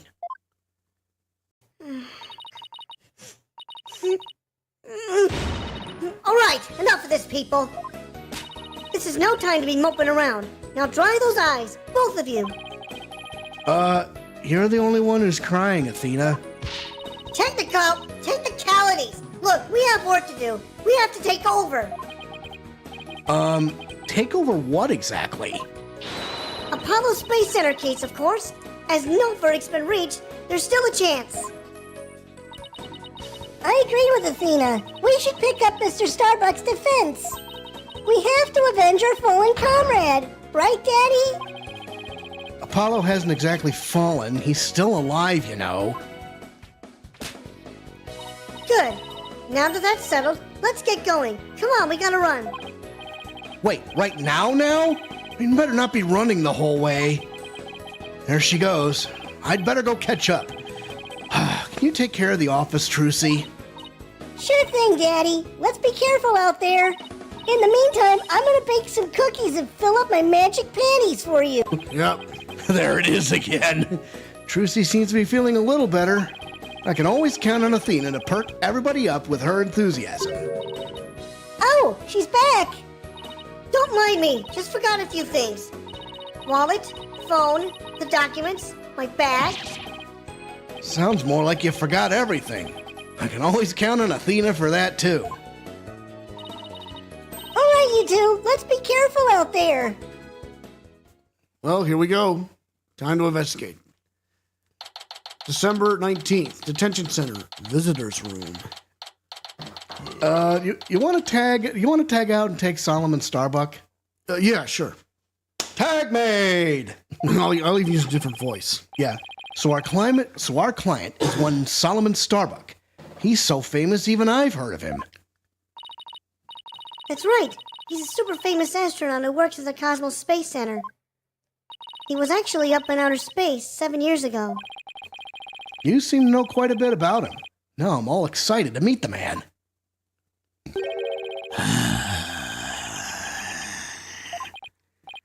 Wow, that was the longest sigh I've ever heard. Apollo told me all about you. You're Phoenix Wright, Apollo's mentor, right? Yes, that's right. Mentor has a nice ring to it. Don't worry about a thing, Mr. Starbuck. Mr. Wright and I have got you covered. And you're the new kid that Apollo told me about. Wait, don't I know you from somewhere? Huh? You mean other than at your trial? I don't think so. I guess so. My mistake. My memory isn't what it used to be. My mind and body are kaput. Same goes for my life. I mean, I'm so astronomically unlucky that I had a bomb go off in the middle of my trial. Trying to defend me would be like trying to enter the stratosphere without a spacecraft. Yikes. He's seriously got to stop depressing himself. Cheer up, Mr. Starbuck. Besides, that thing you said about entering the stratosphere, that just means we'd shine like shooting stars, right? Like shooting stars, huh? You know, you're right. Why didn't I think of that? After all, that's what we were all put on this earth to do, right? To shine like stars. Guess I shouldn't mention the fact that shooting stars burn out in a flash. Oh yeah, here we go. 3, 2, 1. To the stratosphere and beyond. Yeah, I feel alive now. You can go ahead and ask me anything you want. Is that really all it takes? Talk to him. The case. So you have no memory at all of the incident? I'm so ashamed. My memory of the time is as black and clouded as a dark nebula. Still, it's strange you don't remember a thing. Are you sure you didn't take one of those anti-anxiety pills like they said at the trial? You got it all wrong. I told him during the investigation, too. I don't know anything about any drugs. I never took any medication, I swear. It is true I developed a fear of space because of what happened 7 years ago. And I was taking medication secretly every now and then when my anxiety got bad. Having a fear of space is not something an astronaut can brag about, you know. Oh, the so-called Hat 1 miracle? That must have been a terrifying experience. But I'm still an astronaut at heart, come what may. I would never take drugs that might impede my performance just before a launch. That launch meant everything to me. That's more certain than the theory of relativity. He seems like a completely different person now. This is the face of the astronaut. This is the face of the astronaut I know. But the tranquilizers we found in your system. But the tranquilizers was found in your system. Yeah, see, that's the thing. But I don't know why. I'm done for. If you didn't take them, then maybe somebody slipped them to you? Exactly. That's what I thought. It must have been the real culprit. My medication was in my locker. Anybody could have gotten their hands on it. Maybe the real culprit also planted the detonator switch in your pocket. Yeah, that's gotta be it. I've been framed. I'll say, they even managed to plant your prints on the switch before slipping it in. It's a real possibility. Do you remember anything else that might be relevant? Anything at all, no matter how small. Like about the murder weapon, for example. That knife. I think it came from one of the Space Center's utility kits. Utility kits? Yeah. Staff who work on machinery a lot are given these special toolkits to use. All the technicians have them, so I doubt you could prove whose knife it is. Utility knife, updated in the court record. That's the victim's blood in it from a set of utility tools used by Space Center techs. That one miracle. As I recall, your last trip into space was 7 years ago, right? That's right. It was a pretty rough experience. During that mission, we had all kinds of problems with the craft. You did? What kind of problems? Power failure, oxygen leakage, busted radio, cracked windows, loose control column.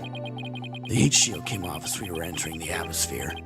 I thought it was a goner, but I managed to make it somehow with the popsicles and ice packs from the freezer.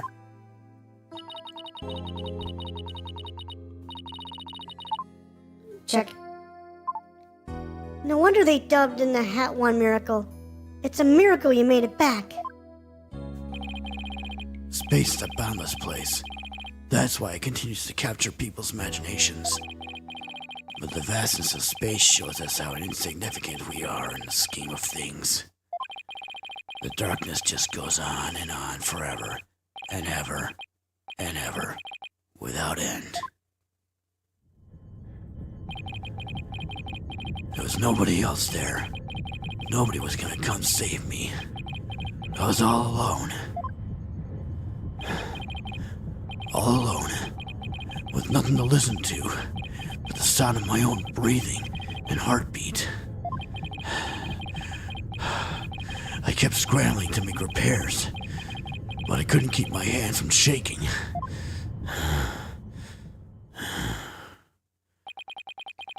An experience like that would make anybody afraid to go up into space. Outer space.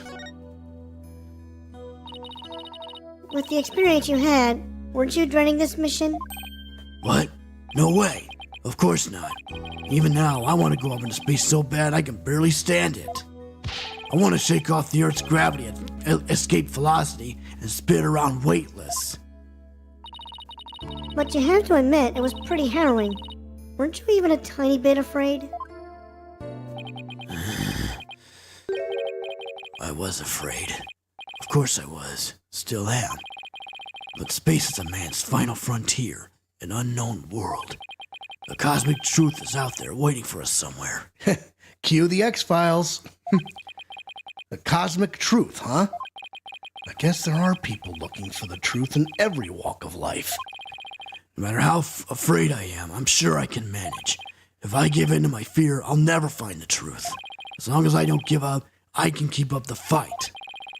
One thing's for sure, Mr. Starbuck's passion for space is undeniably the real deal. The victim. The victim, Clay Terran. He was kind of like your protege, wasn't he? Well, it wasn't a big exaggerated deal like master and apprentice or anything like that. But Clay did think of me as his mentor. The mentor and the protege. What a combination they must have been. With his encouragement, I knew I could get over my fear and go back in space. But now... Clay must have been very encouraging, huh? Yeah, it's funny really. Whenever I'd hear him shout, "You're fine," I always got the feeling everything really was gonna be just fine. You're fine. Apollo says I'm fine, and you're fine all the time, too. And I always feel encouraged too whenever I hear him shout it. Yeah, Clay and Apollo were best buds.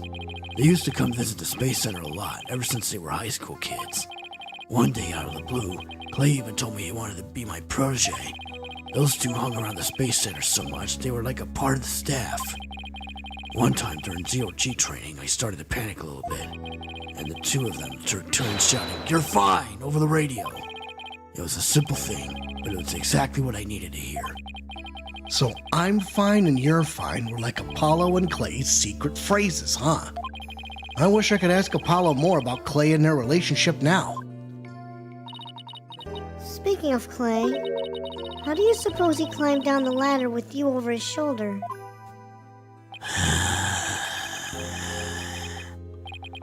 Sorry, but I can't even begin to imagine.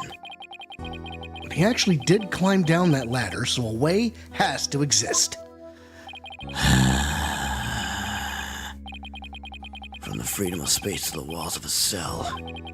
That prosecutor said the dark night sky isn't half as bad through barred windows.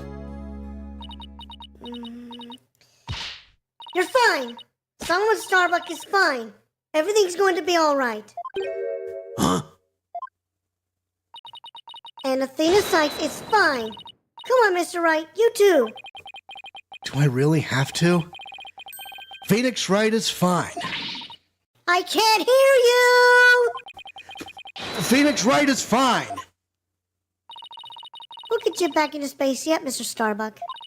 Believe in your own innocence and have faith in us. Apollo believed in you wholeheartedly, and that's good enough for me. I believe in you too. Thank you. Thank you, both of you. I'll put my faith in you. And I vow to make it back into space. All I need first is a not guilty verdict. Sure feels nice to reassure ourselves every now and then that we're all fine. Okay, Mr. Wright. Let's get our investigation of the Space Center started. Pronto. Good idea. Let's go. All right, let's move. All right, we're moving. The entrance. Charge! No. Da-da-da-da-da-da, charge! December 19th, Cosmos Space Center. Entrance. Wow. I was wondering what kind of place this Space Center would be. It almost looks like an amusement park of the future. Yeah.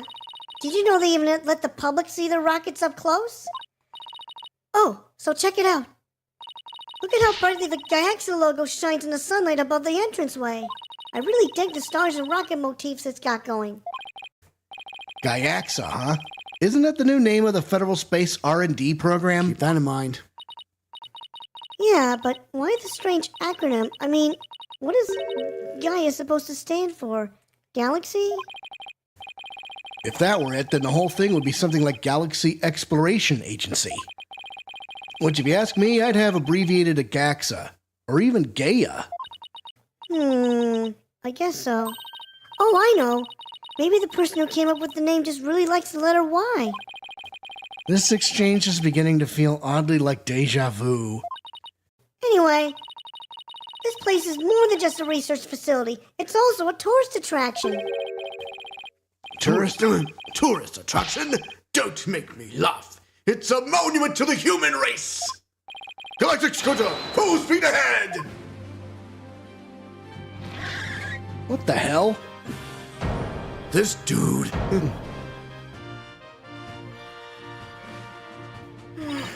Yikes! Who's this geezer and what's he want? Look upon me and look well. Behold the great power of space science. Pardon me, but you are... My glorious name is Yuri Cosmos. Oh, so he's the third party. I don't know. Let's keep thinking. I am the director of the Cosmos Space Center, the center of the cosmos. Boss, that was pretty groan-inducing. If this person is the Space Center's director, then that means... Aha! So you were one of the first to discover Clay's body, weren't you? And who was the first to find the victim? Actually, there were two of them. The Space Center director, Yuri Cosmos, and Detective Candace Ogg. That is correct. I was honored to be the very first man in all of space and time to discover the body. But this talk of the incident, are you by any chance the space police? You can't tack the word space onto just any old thing, you know. We're Mr. Starbuck's lawyers. We're here to investigate his case. Oh, and we're Earth lawyers, by the way. Ah, I see. Yes, I've heard about you. In that case, by my esteemed privilege, I grant you permission to investigate. I trust you are appropriately grateful. Now go ahead, have at it. I can already tell he's going to be nothing but trouble. Don't let him hear you say that, or you'll see what trouble really is. Let's just be professional and ask him about when he found the body, okay? He's twirling that mustache, you know. Isn't that sus enough? So, you're Cosmos. So as director, what do you do here at the Space Center specifically? Defend peace across the galaxy and promote space development in this country. No matter what old obstacles stand in our way, we keep going for the sake of mankind. I believe I used the word specifically in my question. Attention all personnel, to your break stations, prepare for break. Oh, I get it. You just wander around and tell people what to do in a self-important manner. That is exactly right, because I'm an important man. My manner is important. What a goofball. Mr. Wright, this man doesn't get sarcasm. Well, there's bound to be some people like that here in the boundlessness of space. What's that? You want to know what it is that makes me important specifically? Very well, I will tell you. I was the central figure of the Hat 1 project. You may proceed to be appropriately impressed. Now go ahead, have at it. I might be more impressed if I knew what he did for it specifically. About the bombing. Could you tell us what you know about the incidents from the other day? I refuse. Uh-oh, that's not... Ugh. What? Explaining is a job for common folk, not the director of the center of the cosmos. My testimony, which will go down in space history, will be heard in the courtroom. What? So, does that mean you'll be taking the stand tomorrow? That is correct. I will be the most glorious witness in the history of mankind. I'm not sure if he really understands what being a witness is all about. Look, looks like Director Cosmos is the type that only talks about what he wants to talk about. Let's at least try to ask him about the things he might be willing to open up about. About Hat 1. The Hat 1 was a rocket that was launched into space 7 years ago, correct? And despite numerous problems, it somehow made its way back home. I suppose it is part of my job to educate ignorant young folk like you. Very well, I will impart to you the complete story of the Hat 1 project. Oh, thank you very much. Hat 1's noble mission was to collect samples from an asteroid, and Mr. Starbuck was the pilot for that flight. Eventually, the Hat 1 reached its planned orbit. From where it launched the Hope probe towards the asteroid belt. From there, the Hope probe began its long, lonely journey into the far reaches of space. Then, after a terrifying struggle, the Hat 1 returned safely to Earth. That struggle was when the incident known as the Hat 1 miracle occurred, right? Correct. And it truly was a miracle. Of course, they just had to turn the ordeal into a movie. As for the Hope probe, it did eventually arrive safely at its destination. It obtained a few samples from the asteroid and returned to Earth but a few days ago. So what kind of samples are they? What's in them? The samples are scheduled for analysis in the near future. We haven't had time since they just came back the day before Terran's murder. Regrettably, we had no time to inspect the samples due to everything that has occurred. But this puts our space development program ahead of our other countries by several years. That's quite impressive. I guess this guy isn't just a loudmouth bragger after all. In the golden age of space development, our predecessors were successful in bringing a moon rock back. That is the greatest achievement in the history of the Space Center. The public fell in love with space and all of its glorious potential. A moon rock, huh? I remember that being big. Our endeavors with the moon rock live on in our work with those asteroid samples. I want to bestow new hopes and dreams for the future upon mankind once again. That is my mission as the man who stands at the center of the cosmos. I hear there's a lot of research into moon rocks and stardust from asteroids these days. They say the results could potentially have a huge impact on all of civilization. It's like we're in a new space race with every other country out there. What? Bite your tongue. It's not for anything so base as money or politics. It's all for the brilliant future that awaits mankind, and all for my illustrious mission. What mission is that, pray tell? With recent budget cuts, my staff tells me finances are tight, but I would hear it. I guess even a space program has to watch its budget. Oops. By the way, you seem awfully knowledgeable about this kind of thing, Athena. Huh? Oh, well, I thought I'd better brush up for the case. Is that so? Well, I will be on my way. As you can see, I am a very busy and very important man. Galactic Scooter, fire up the main engine, max battle speed, and engage! There. That thing is surprisingly fast. I guess we'd better get going too. You bet. Let's make it so. Let's move to the boarding lounge. Here it is.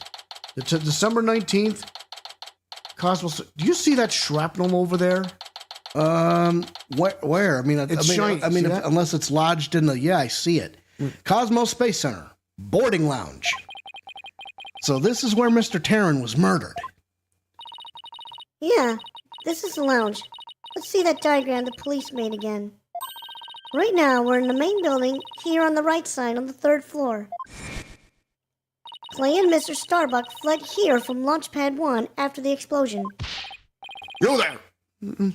You there. No admittance without express permission. We're Mr. Starbuck's lawyers. We've come to investigate. Sorry, nobody gets in without permission. Not even the police superintendent. Can't have Detective Fulbright getting mad at me. So Detective Fulbright is here, huh? Yeah, he's in the Launchpad 1 corridor. Go get clearance from him, and then we'll talk. Leave it to me. I'm great at getting intel out of Detective Fulbright. Let's see. What trick should I use on him today? I don't know if I should be grateful or afraid. So, to get to the Launchpad 1 corridor,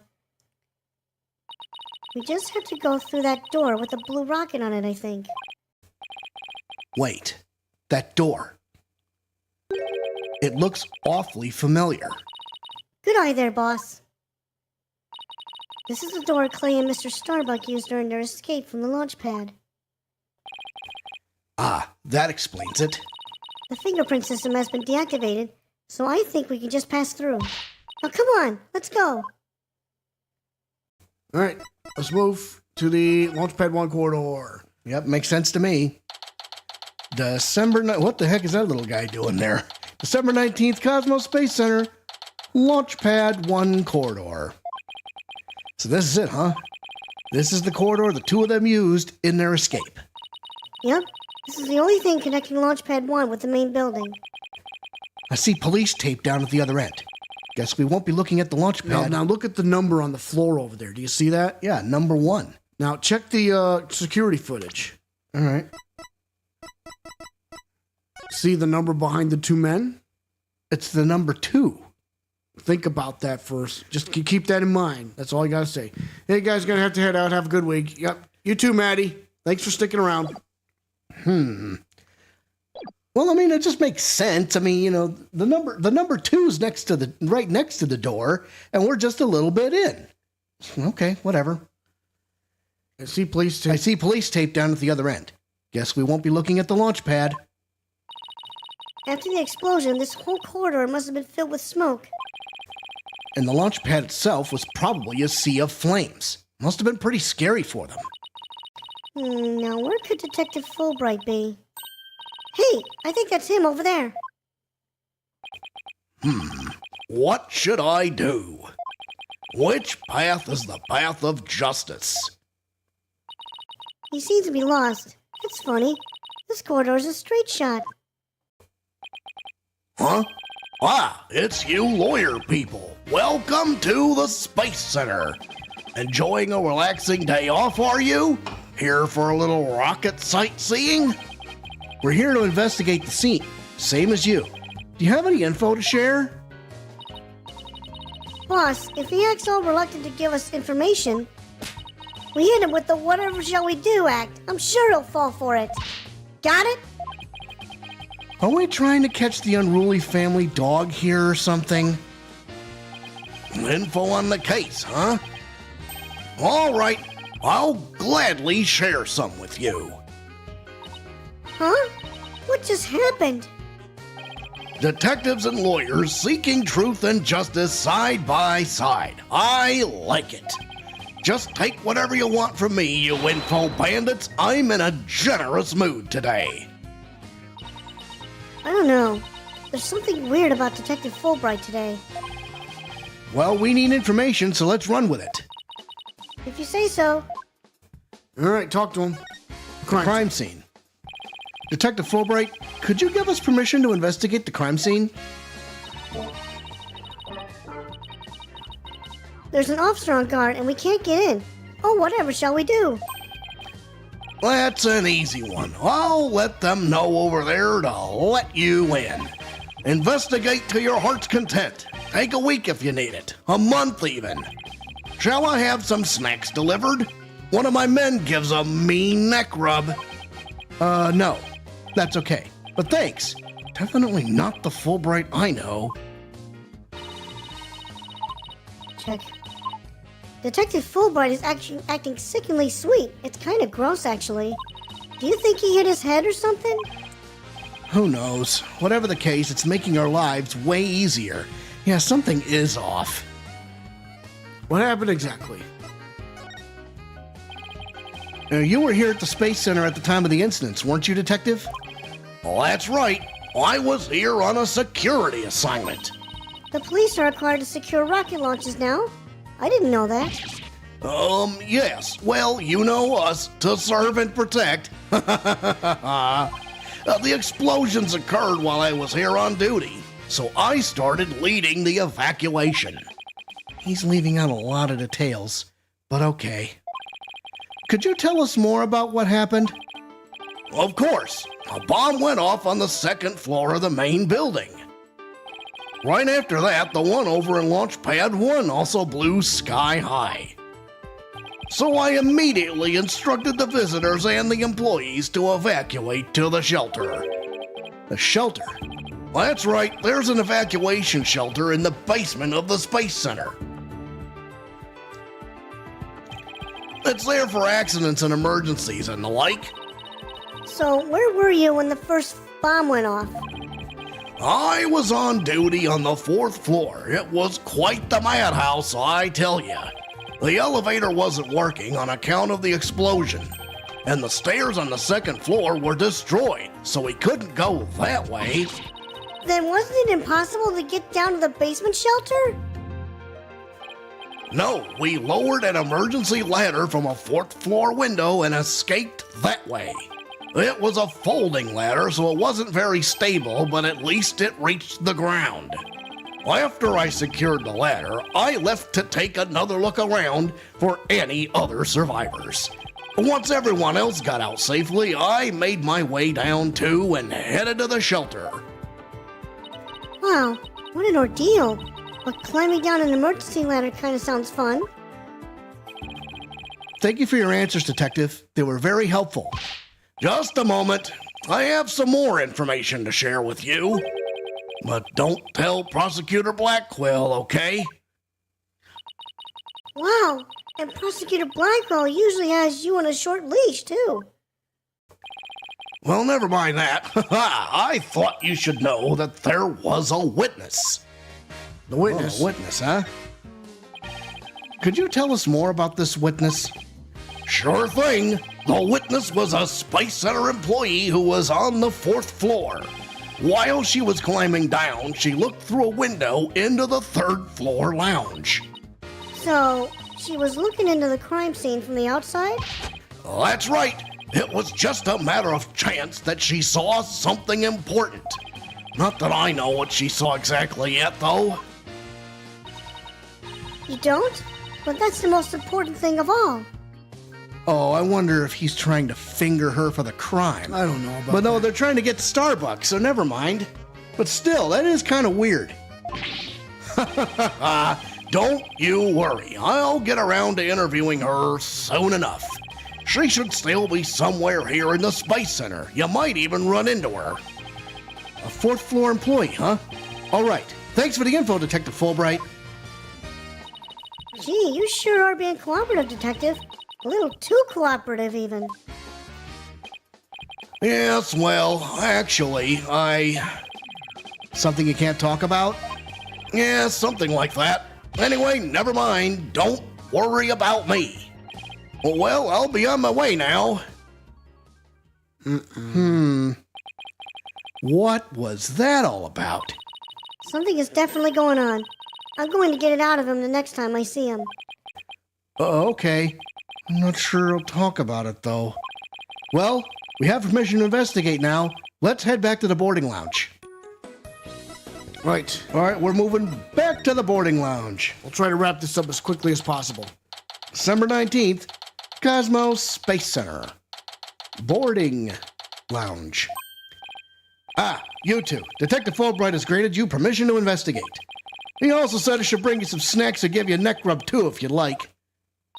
Oh, that's all right. But thank you for the offer. Well, time to roll up our sleeves and start investigating. Now let's see. Where's that diagram again? So this lounge is on the 3rd floor of the main building. And according to Apollo, this is where he believes a third party killed his friend. Well, let's stop the recap and start looking for traces of his third person then. You read my mind, Athena. We'll make that our first priority. There's just one problem, though. This room. It's just so big. Don't worry. We can use this to help us. A Space Center pamphlet for tourists? Yep. Picked it up at the entrance. The maps inside should come in handy. Let's see. Yep, here it is. A map of the lounge. Oh, This is the door we went through to talk to Detective Fulbright. oh, hang on a second. If that's Launchpad 1, they came out of Launchpad 2. That's what's... Okay, hang on. Whatever the other side is. Yeah. Oh, yeah. That's the door with the fingerprint recognition lock. Well, I guess this map will make things a little easier. Space Center pamphlet added to the court record. Pamphlet for visitors to the Space Center includes a diagram of the boarding lounge. Yeah, no more excuses. Let's track down the third person. Wait, there's just one more thing. What's that strange creature moving around outside the window? Oh, boss, it's just a holographic image. Oh yeah, I knew that. Whew, that's a relief. There should be a button somewhere in this room to turn the image on and off. That's what it says in the pamphlet anyway. The only reason you're so eager to start is so you can push that button, is it? And what's wrong with that? Let's just look for the button while we're looking for clues. All right, fine. Let's get investigating. Examine time. So there's a piece of shrapnel here, right? Nothing special here. No matter how I look at it, all I can think of is torture device. And I guess it's a training device for getting used to zero gravity? Uh-oh. Athena has an odd glint in her eye. Is she thinking about trying that thing out? I should try to stop her, but I'm afraid she'll just outmuscle me. Hey, Mr. Wright, look at that up there. Some kind of fragment? It's stuck in tight. Oh, so that's what the glint was all about. That color looks familiar. I think it's part of an oxygen tank. Oh! I think you're right. But if that's here, it means Clay's tank ruptured after they arrived at the boarding lounge. So Prosecutor Blackquill's theory that Mr. Starbuck dropped Clay up down the ladder must be wrong. This proves that both of the astronauts were alive when they reached the boarding lounge. So Apollo was right. The scene of the murder wasn't the launch pad. Way to go, Apollo. All right, take a look at that. I guess we're looking at the body outline. So this is where they discovered Clay. Yeah, he was already dead when they found him. Let's take a look at the photo. So he was stretched out like this, and, huh? What's that thing that looks like a thermos? That's the thing that Prosecutor Blackquill mentioned when I was in court with Apollo. He said that it contains asteroid samples. Oh, right. Director Cosmos mentioned something about that too, didn't he? That they were brought back only 5 days ago by the probe that the Hat 1 launched. I wonder what they look like. Do you think they'll let us see? Let's think about that after we've solved the case, okay? All right.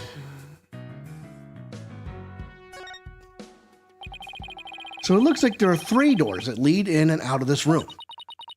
Well, let's check. Drum roll, please. Ta-da! The Space Center pamphlet. We're here at this place that says Boarding Lounge 1. Here are the 3 doors. Let's call them Lefty, Righty, and Downy. People usually say west, east, and south in a case like this, you know. Details, details. Anyway, take a look at the west door. That door with the rocket icon leads to Launch Pad 1. I know because it says here on the map, Launch Pad 1 corridor. So that's where we were with the detective. It was filled with smoke after the explosion. Right. Next up, the right-hand side of the map, or east in your world. That's the door with a satellite dish icon to signify communication, aka the control room. Yep, it definitely says control room. Looks like it has another door on the opposite side. They communicate and exchange information with rockets and probes in space from there. So, it's the center of the Space Center. The Space Center, if you will. Does everybody start to talk like Director Cosmos after they've been here a while? But it seems that they built a new command center on the 6th floor. That's what they used for the Hat 2 mission, so this control room was empty at the time. I always wanted to see the inside of a mission control room, and since we're here... I'd love to do that too, but it doesn't look like we'll be able to. They want to keep curious kids like you out. So the door is protected with fingerprint recognition. Only the director can go through. With that much security, I'm definitely not the one they're looking to keep out, Athena. So apparently the lock is also hooked up to a backup generator in case of emergencies. Control room door lock added to the court record. The door lock to the east can only be operated by the director. Backup power lets it function even when the power goes out. Okay, what about that last door? This lower door... Oh, excuse me, I mean south door? It leads to the elevators. This is the door we came through when we entered this room, right? Yup, and of course, there was no fingerprint recognition device, so it's open to anyone. But the elevators weren't working at the time due to the explosion. Well, that's about it for the 3 musket doors of the boarding lounge. Thanks. Understanding the layout of the lounge should help us understand the case. That's why I thought we'd better have a good grasp of where all the doors go. Now look at that terrain over there. You see that? This over here? No, well... Yeah, look at that door.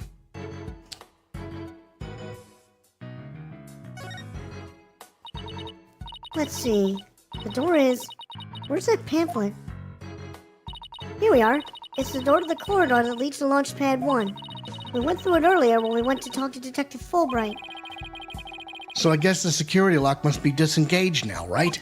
They say the corridor was filled with smoke at the time of the bombing. This thing beside the door. This must be the fingerprint recognition device. Which reminds me, I think Prosecutor Blackquill talked about it at the trial. Huh.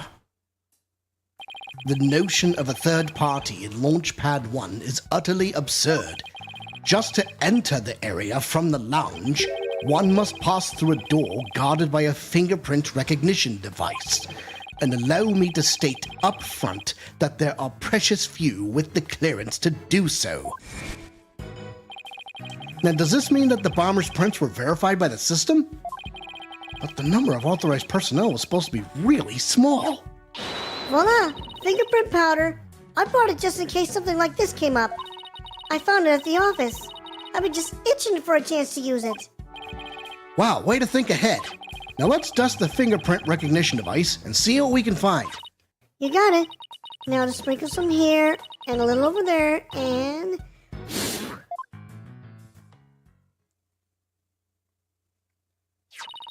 Let's see what we have here. Oh, we got something. It's only a single set of prints. Isn't that a good thing?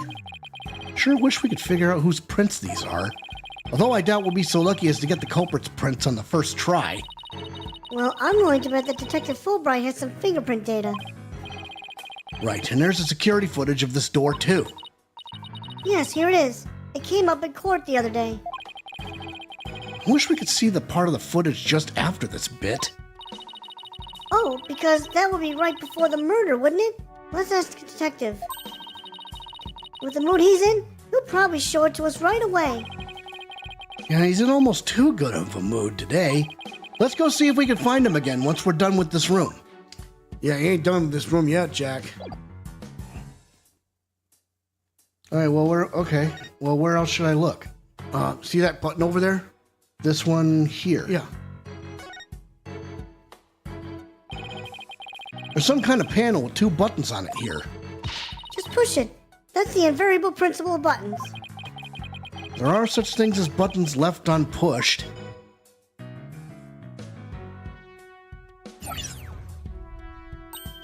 Hey, the giant holographic image disappeared. Yeah, thought that side of the wall seems kind of barren with it. Yeah, though that side of the wall seems kind of barren without it now. Still, let's see if we can't find anything new with the image off. Well, there's a spider web thing here. You want to take a look at that? Because I think it may be a bullet hole. Oh! Hey, Mr. Wright, take a look at this. It looks like a bullet hole. Great find, Athena. It's pretty big. Whoever fired this shot must have been using a pretty large gun. Think so? Based on my experience, I'd say this was fired from a regular pistol. Well, whatever size it was, somebody fired a gun in here, right? Apparently, this is an important fact. Do you see a bullet around somewhere? No, the police might have taken it, though. Bullet hole added to the court record. Single bullet hole was found in the boarding lounge. The bullet itself is missing. I don't think it was a bullet. I don't think it's a bullet hole. I think part of the oxygen tank ricocheted off the window there. Who knows? Who knows? Yeah, who knows? Let's ask Detective Fulbright about this bullet hole later. All right, back it up. What is story telling you? To go to the blue door. And then get that knob. See that knob over there? I wonder what this big knob is for. It looks like the knob on a stove. Well, it's the same shape, but I think that's where the similarities end. I mean, it's behind a glass pane. What kind of stove would require knob security like this? Well, the knob is straight up and down, so if it was for a stove, the burner would be off. Right, if it was for a stove. Still, I wonder what it's really for. Something turned on by a knob that's not a stove? How about a rocket engine? If you had to start the engine here, the rocket would take off before you could get in. And I guess all we can say for now is that it's a mystery knob. Those are my favorite kinds of knobs. Oh, what's that? Oh. Here's another amazing piece of equipment. Walk on the surface of the moon, it says. Oh boy, I want to try it. Gravity is weak on the moon, so I bet I could do mid-air somersaults. Still on Earth, remember? Besides, it's connected to the ceiling. Well, at least I could jump really high. There's a sign on the wall that very clearly says, don't jump too high. Then what good is... Then what good is this thing? Yeah? Didn't I say in the beginning, walk on the surface of the moon? Now, what's that grate? Look at the grate. See that? Oh, this guy here. Okay. Oh, there's a shiny object. There's a glint in there. Hey, I see something shiny down there. Let's take this cover off then. Oh, it's the bullet. What's this? It looks like a metal jelly bean. It's really small, but it's a bullet. It's only about 2 to 3 millimeters in diameter. Let's see. That would make the caliber 10? Caliber refers to the diameter of a gun's barrel, right? Yes, but I've never heard of a 10 caliber gun before. This bullet must be for a special kind of gun. I bet if you tried firing a bullet this small with the regular sized gun, it would just fall right out. Yeah, it must have been a really small gun. I wonder how the bullet ended up here. I mean, we're in the bottom left on the south door side of the room according to this map. That's pretty far from where Clay's body was. Maybe the police didn't think to look here. Yeah, leave it to Detective Fulbright to accidentally hand us just the card we need.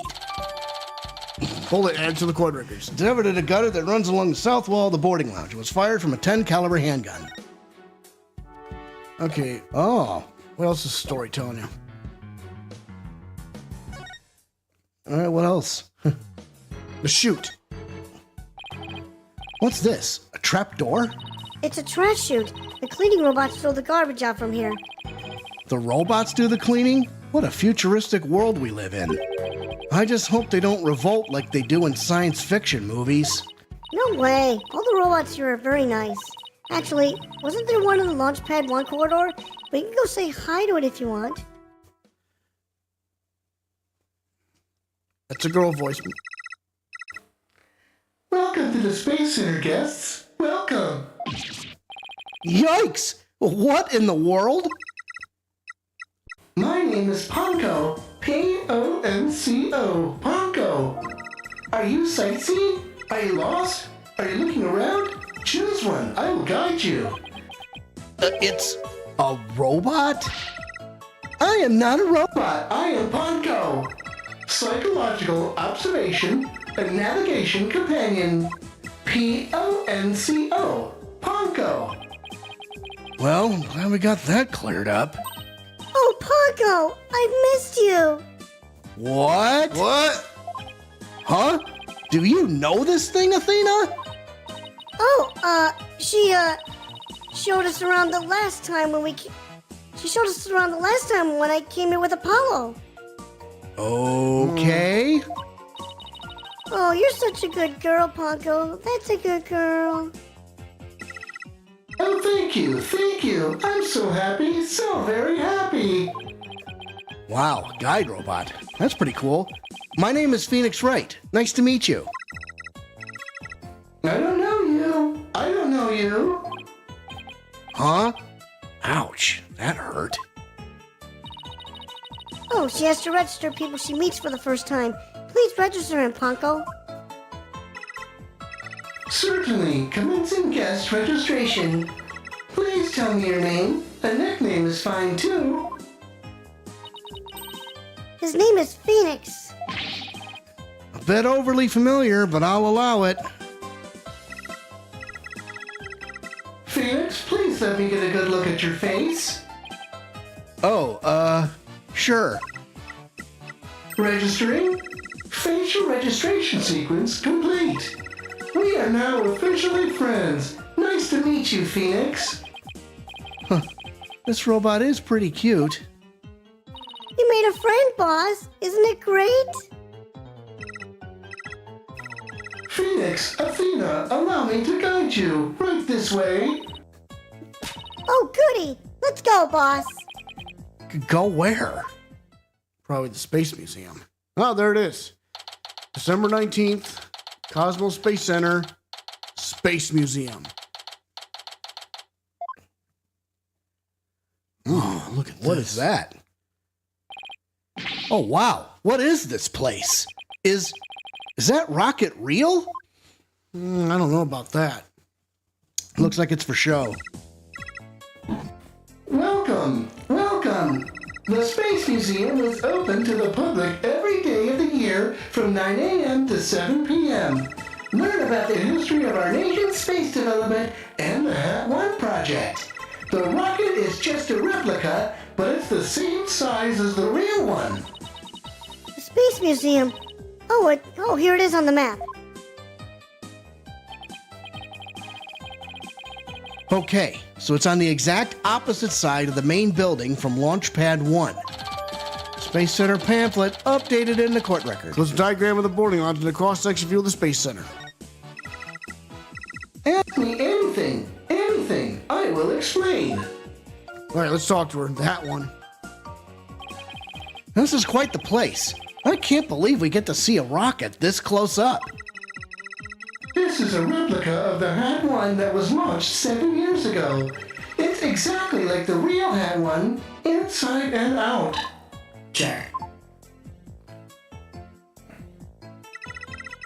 Its little brother, the Hat 2, was supposed to launch the other day. I wonder if Ponko knows why the launch was canceled. Over there is an exhibit about the launch 7 years ago. Check it out.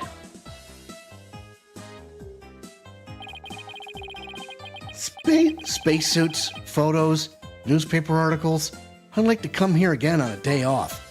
Look at that cut. Yeah. What's going on with that? Well, And why is that? Okay, if Apollo's supposed to have that jacket on his shoulders, why is there a copy here, and why is there a tear on it? well, did it belong to somebody else? I don't know. Let's Who knows? see. Hey, what's this a photo of? Oh, Phoenix, that's the staff of the Hat 1 project. oh, there's Mr. Starbuck. He looks so young and so different. Yep, there's Clay on the left, and there's two women on the right. Whoever those women are. And then of course there's the director himself. And that's... What is it, Athena? Is something wrong? Oh, nothing. I just thought Mr. Starbuck looked really young, too, that's all. Oh, something's going on here. He's hiding something. Well, it was 7 years ago after all. So the young guy standing next to Mr. Starbuck? It's Clay Terran, the victim. So they were mentor and protege even way back then. And he's even got one of the staff jackets. He looks just like a regular staff member. No, Clay was still a student then. He just borrowed one of Solomon's old jackets. Ah, okay, that makes sense. Clay would have still been in high school 7 years ago. Everybody looks so happy. This space museum is great. What fantastic exhibits. This area used to be Launch Pad 2. That's why the only entrance is on the 3rd floor. Wouldn't it be better if they just made a new ground floor entrance instead? There was talk of it, but they had to scrap their plans because of the budget cuts. Budget cuts. We need more money. Who would record that kind of information into a guide robot? I wonder if that's important. I don't know. While it was in space, the Hat 1 launched a probe called Hope. The Hope probe collected some samples from an asteroid and returned 5 days ago. That's what Director Cosmos said, too. He told us it came back the day before Clay was killed. And here it is, the Hope space probe. I think I've seen that logo somewhere before. Let's see. Oh yeah, the capsule that the victim was carrying. I think it had the same logo. I think it can be seen in the photo attached to the autopsy report. Maybe she'll give me some more info if I show it to her. All right, let's do that. Present that autopsy. Ponko, do you recognize this capsule here in the top right? Checking registered data. I know, it's the Hope capsule. It was carried inside the Hope probe. It contained the asteroid samples, right? Yeah, Yes, it was designed to store the samples gathered by the Hope probe. It's been stored in the safe in Launchpad 1 ever since it returned to Earth. So what the heck was it doing in what was it doing in Clay's hand when he was carrying Starbuck? Hell, I don't know. Or yeah. It must not be removed. It must not be removed. Don't worry, Ponko. The people in charge already know what happened. They Do? They do? I must ask them later. So the capsule was being kept in Launchpad 1, huh? Maybe Clay was trying to carry it to safety after the explosion. The Space Center staff must have been really excited to finally get the capsule back. But it's a pity this incident occurred before they got a chance to check the contents.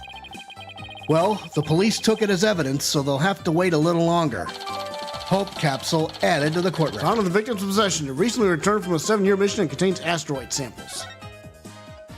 All right, let's go back and talk to her again. Launchpad layout. The way the Space Center Launchpad is set up is really cool. Would you like me to tell you about it? Would you? The setup of the launch pad? Go gentle on my spiky-haired mind. I want to know. Phoenix wants to know too. Great. Now Athena's got a case of ponkoitis. Hooray! I will tell you then. The rocket is built right inside the launch pad structure. When the rocket is complete, it's moved along with the launch pad over the rails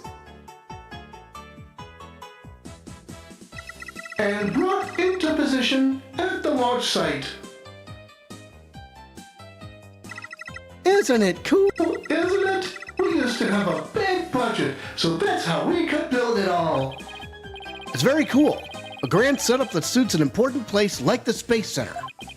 Guess everyone is hoping for a bigger budget next year, myself included. I'm guessing the whole thing is operated from the control room, huh? That it is, but it can also be operated from the new command center too. Either way, the safety lock in the boarding lounge has to first be disengaged. I guess before a big move like that can be carried out, there are all kinds of procedures. I would love to see the launch pad being moved.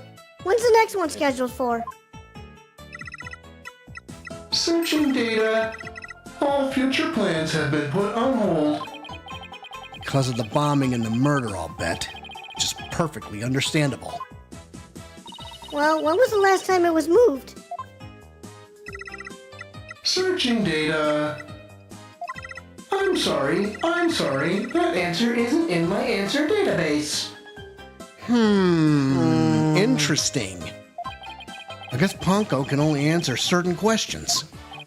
Well, we certainly learned a lot about the Space Museum. Thank you, Ponko. You explained everything very well. Love to explain. Thank you for listening. Thank you. You two are like old friends. It's hard to believe you met just recently. It's because Ponko is so friendly. Well, what should we investigate next? Let's go find Detective Fulbright. We have things to ask him about. Let's see. Security footage and the fingerprint data, was it?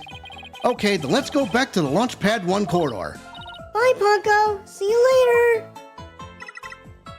Come again, and don't forget to visit the gift shop. Poor Ponko. What a Dickensian life we're all forced to lead. All right, let's get to the Let's move back to Launchpad 1 corridor. right? I wonder if he's going to start clamming up now. December 19th, Cosmos Space Center, Launchpad 1 corridor. What should I do? Which path is the path of justice? There's Detective Fulbright. He still seems to be lost, even though it's a straight corridor. Let's hope he's still in a cooperative move as well, then. If he doesn't cooperate, then I'll just have to use my powers on him. You mean that lady in distress bit? All right, talk to him. We found a bullet hole in the wall at the crime scene. You did? Our team found that too. It was Detective Arm who fired that bullet. Detective Arm? Well, that's right. A warning shot for the defendant. Was it really such a high-threat situation that she needed to do that? I'm afraid I don't know the details, what with Detective Arm gone and all. Remember, Ted Tonate killed her. But I thought there were two people who discovered the crime scene together. We already know Director Cosmos will testify, so tomorrow will be about what he knows. Hey, you're pretty smart. That's exactly what we're planning to serve as the main course. Hope it goes down easy. Fingerprint data. Detective, we'd like to run a comparison on some prints we found in the boarding lounge. Yes. I just happen to have compiled the print data of everyone related to this case. I can always make another copy for myself, so it's all yours. Consider it a gift. This is quite a bit of data. Well, when I said everyone, I meant it. Prosecutor Blackquill said to dig deep, so that's what I did. It sure took a while, though. Whoa, he got Apollo's and my prints. He even got prints for all the robots. I guess when Blackwell said to dig deep, Fulbright didn't bother to ask how deep. Clay's fingerprints are here too. I personally removed his glove during the investigation. We had to get his fingerprints to confirm his identity, after all. I still can't believe he took off his glove to get his fingerprints. Yeah, well, you can't blame me for thinking they're important in this case. There are a lot of doors that require fingerprint verification in the lounge. So depending on whose prints we find, it can completely change the tide for both sides. Makes sense. After all, the culprit's prints did get them past the fingerprint lock somehow. Oh, and take this picture. It might come in handy. Isn't this just a photo of the Launchpad 1 door? Yep. But Prosecutor Blackquill seemed really interested in it for some reason. Huh? What's so important about this door? Beats me, but boy, could you see the gears in his head go into hyperdrive at it. Sounds like this is going to be a major point of contention tomorrow. Hey, don't forget about the print comparison, boss. Right. Detective Fulbright, do you think you could run the test for us right now? You just leave it to me. In justice we trust. Okay, here we go. Well, it looks like it was Mr. Starbuck who opened that security door. He must have opened it when they went to go board the rocket. His heart must have been full of hopes and dreams for a space adventure right then. Could be something else, though. Launchpad 1 door lock updated in the court record. Starbuck's prints were found in this door lock. Also see photo taken after the incident. Let's go take a look at it. Oops. Only the prints of Detector Cosmos, Starbuck, and Terran are authorized, equipped with backup power. Print recognition attempts are recorded via security camera. Starbuck's prints were found on the scanner screen after the incident. And here's the door. I don't see anything odd about it. Well, What do you? well, There's a little hole there by the rocket. yeah, but take a look at the knob. Compare the security footage with the knob. Oh, The knob is yeah. horizontal on this page, but the security footage horizontal on the security footage, vertical on the other photo. So somebody must have turned it. Somebody, who knows? All right, now what? What is the story telling us? Oh, we gotta present him something. The security footage. Presented the security footage. A detective, about the security footage that was taken by the Boarding Lounge 1 camera? Oh, that footage? Go ahead and ask me anything you'd like about it. Is there any way I could see a little more of the part just after this? Easy as pie, I'd be glad to show you. Here we go. Ooh, blackout. Huh? The screen went blank. Yes, apparently the after effects of the explosion damaged the wires. So there's no footage after this point. Ha ha ha ha! Why didn't you just say so from the beginning? Security camera video updated in the court record. Video ends immediately after this scene. All right, well, I'll tell you what. Why don't we take a look for some severed cords? Because somebody might have plucked them. Something definitely seems to be up with you, Detective. You're unusually cooperative. Well, I just figure if we work together, we'll get that much closer to justice, right? But it seems like something's really been bothering you. You don't have some ulterior motive, do you? What? I don't know what you're talking about. I would never do anything like that. Uh-oh. Cyclops!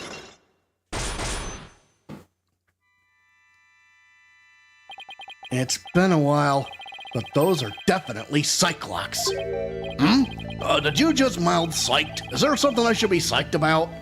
No, Cyclock. It's a system of locks on the secrets in a person's heart.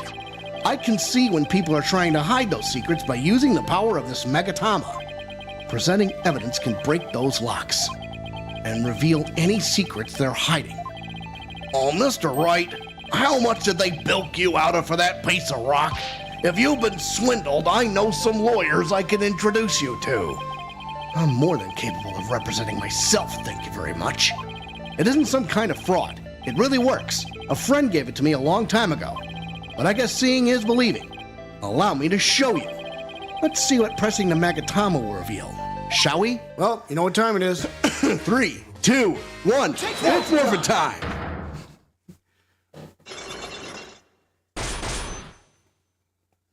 Why you're being cooperative.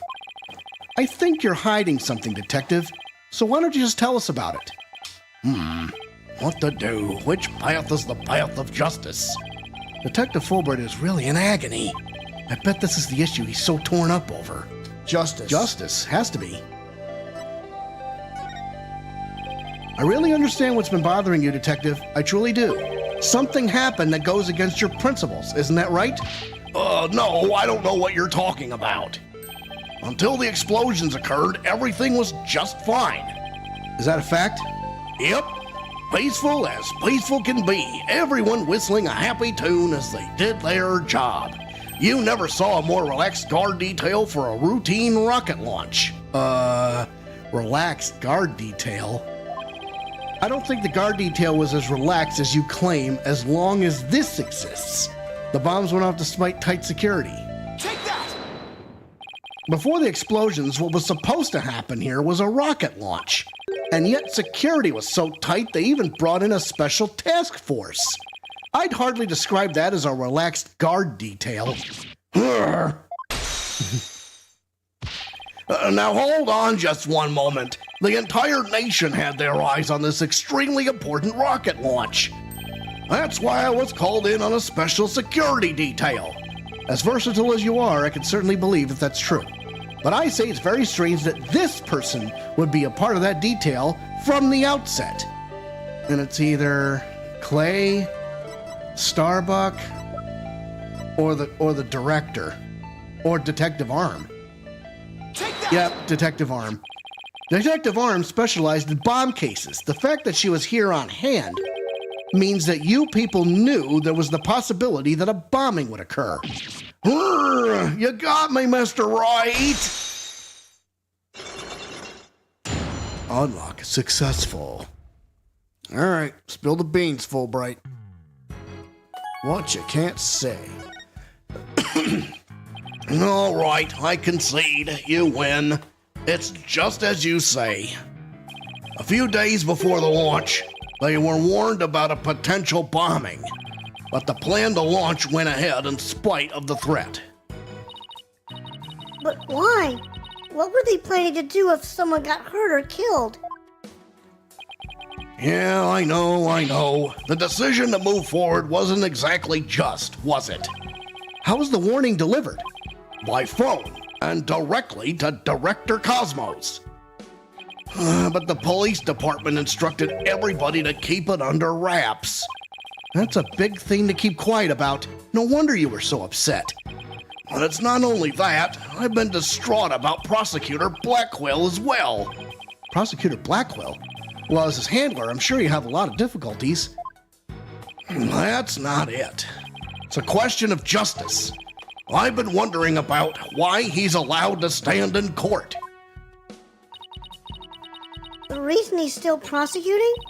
Detective Fulbright, please tell us everything you know. Oh boy. Prosecutor Blackquill. Now I think we're going to start getting to the pink meat, right? Yep. Well, talking to you folks about it would definitely be breaking the rules. Never mind that. What are rules but things to be broken, right? Well, to tell you the truth, having a prisoner act as a prosecutor is highly irregular. I think we guessed that much. So why is it being allowed? I've been wondering and wondering about it. So you weren't told why either, huh? No, I guess the order came from pretty high up the ladder. Yeah, it would had to have. But Prosecutor Blackquill told me once,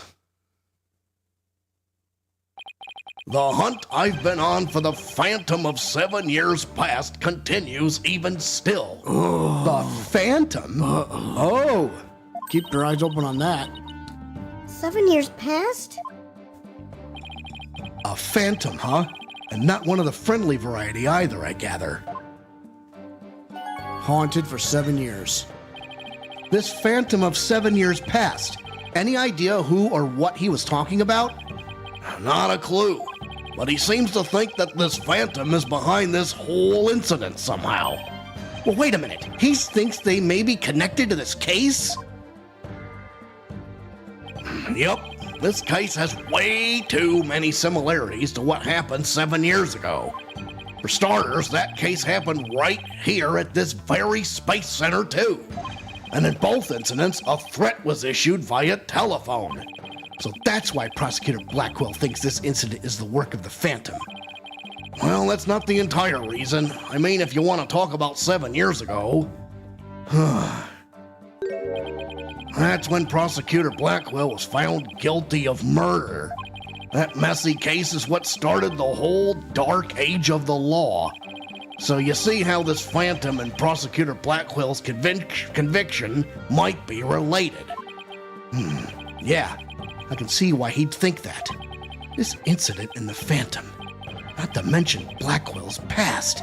It's almost inconceivable that they would come to a head here. This might sound crazy, but Prosecutor Blackquill can't possibly believe Mr. Starbuck is this phantom person, right? I mean, he was acting kind of strange during the last trial and all.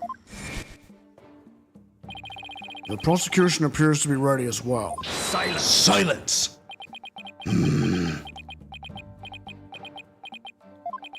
Not yet.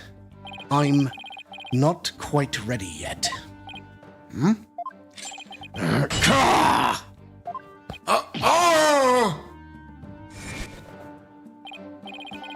No, I doubt he thinks Mr. Starbuck is his phantom. But I do get the feeling that he thinks the defendant has ties to them, which is why he's acting so impatient. He's got a personal grudge against Mr. Starbuck. And that's not real justice. I've always trusted in Prosecutor Blackwell's judgment until now, but this time, I'm just so overwrought about it all. If he's lost his ability to think rationally, I'm afraid it might lead to a false conviction.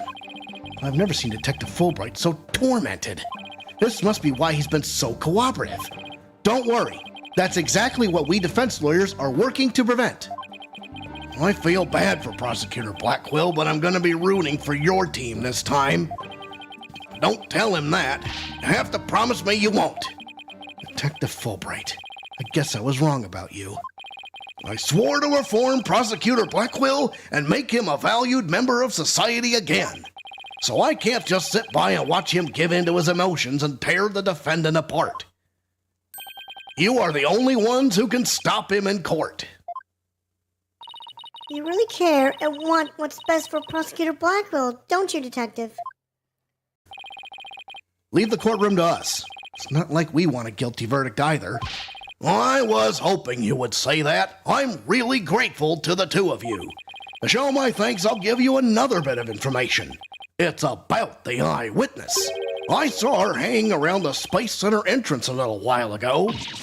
Really? Let's go find her, Mr. Wright. Like you two, I feel a lot better now that I've been able to get that off my chest. I'm going to work extra hard to find that perfect piece of evidence for you. In justice we trust on 3. 1, 2, 3. In justice we trust. Okay, later. I always love saying that. There he goes. Wait, were we supposed to say in justice we trust back there too? Let's go see that witness now. All right, Space Center entrance it is. All right. Now this... okay, hold on. December 19th, Cosmos Space Center. Entrance. The witness must be around here somewhere. Huh? Hello? Hello? Uh-oh. Don't tell me the witness is a robot. Hello, come over here. Hello? Hello? Are you sightseeing? Are you lost? Are you... I am Clonko. Shall I guide you? Guide you? I don't know why, but this robot is kind of freaking me out. Must be defective. Hey! You're not supposed to be wandering around. Again? I've had it with you, hunk of junk!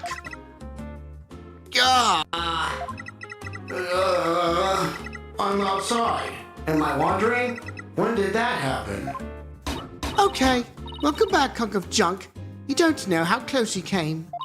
If you didn't snap out of it, I was going to put you in the curb on trash day. Nothing works better than a 42.5-degree karate chop. That's pretty specific. Excuse me, but are you the one who witnessed the murder? Oh, and I'm Phoenix Wright, the lead attorney for this case. How do you do? Big shot lawyers, huh? I'm Aura Blackquill. Uh-oh. Oh, shit. I wonder if there's a relation. I'm a researcher developing robots here at the Cosmos Space Center. Blackquill? Could she be... And this good-for-nothing robot is named Hunk of Junk. My name isn't Hunk of Junk. My name is Clonko. That's me, Miss Aura. Quit complaining. Your model number is Ponko 2. Yeah. But Miss Aura, everyone calls me Clonko. Quiet your squawking. Quit your squawking already.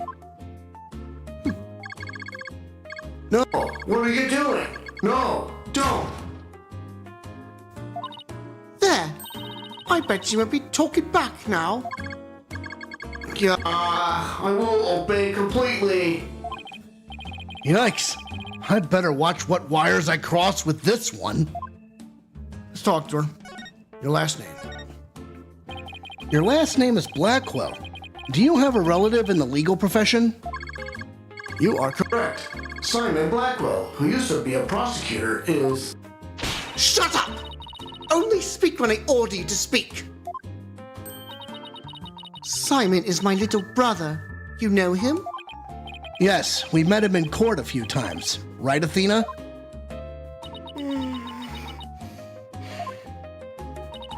What a dull creature.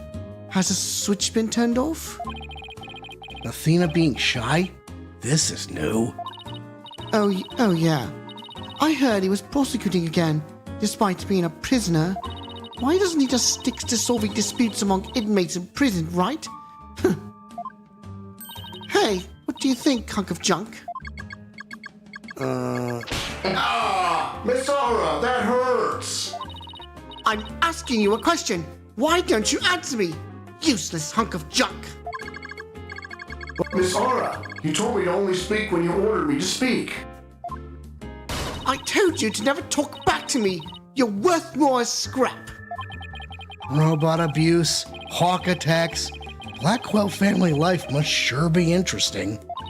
Well, do you have any other questions? Wait, of course you do. You're a lawyer. It's not like I'm on Simon's side or anything. I just want to get this over with. Witness. So, you're the person who witnessed the incident. That's right. I was on the 4th floor of the main building, in the robotics lab. The explosion disabled the elevators, so I lowered my emergency ladder like the detective leading the evacuation told me to. Keep that in mind. Oh, the detective told her to do it. Okay. But it was such a pain. Why couldn't they have used the ladders in the other rooms? Really? There were others? Must have been a very troubling experience. Probably best to just humor her here. Then, as I passed by the 3rd floor boarding lounge 1 window on my way down, I saw the crime as it happened. And that's about it. Oh, come on. You gotta have more details than that, lady.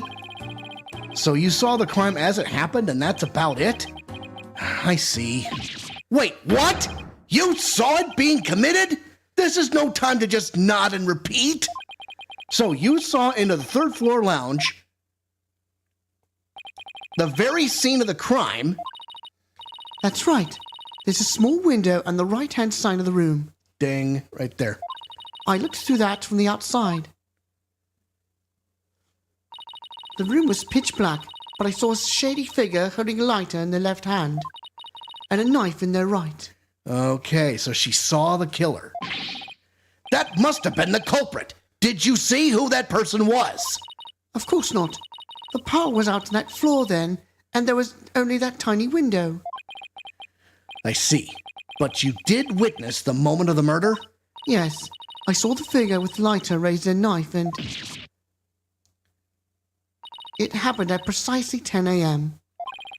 Did you witness anything else? Did the killer have any distinguishing features? I already told you, it was pitch black in there. Although, I did notice that the lighter the person had in their left hand had a pretty ornament on it. It looked like a planet. It was blue, like a little Earth emblem. He had good taste in knickknacks anyway. An Earth emblem on the lighter? I better remember that. Hang on. Didn't we see something like that? Didn't it look like this? We better look for that lighter, too. Or a statement added to the court record. Purple lighter with an Earth emblem on it in their left hand and a knife in their right. Thank you for your statement. We'll definitely prove Mr. Starbuck's innocence with it. Yeah, right. I won't hold my breath. Pardon me? Oh, did I hurt your feelings? Sorry. I just detest lawyers, that's all. What don't you like about lawyers? It's just an instinctive dislike. But don't feel bad. I hate prosecutors even more. What's that all about? This music, man. That didn't make me feel any better, actually. Why you hate lawyers? Why do you hate lawyers so much? It's a thing from my past. The whole legal system is meaningless in the first place. I certainly don't agree. I mean, people are imperfect. They lie. They're influenced by silly emotions. You can't expect such imperfect creatures to uphold the reasonable system of law. I like robots much better. Even sad sacks like this one. Hey, you! Look alive there! Yes, here I go! I am the ultimate robot with amazing moves. I cannot be infected between you, but All right, that's enough out of you. You're getting a little too carried away. Huh? What was I doing? Yup, I like robots much better. At least you can make them any way you want them. Unlike humans with their petty emotions and constant worries. How can you say such things? Feeling emotions, worrying about the things we care about, that's what makes us human. Hold on a second. Is she, not Athena, but Aura, is she the one that, well, she said him, never mind. No. But still. Well, the girl finally talks and she starts with a speech. That's what makes us human? You mean getting angry and snorting like that? Rational thought. That's what separates humans from animals. Unfortunately, your reasoning capabilities are more akin to that of a clever little monkey. Oh, there's the monkey thing again. That's nothing to be ashamed of. It must be nice to have such a simple mind. Can I punch her, boss? Get a hold of yourself, Athena. Humans certainly are absurd. I said you were clever, didn't I? Poor thing.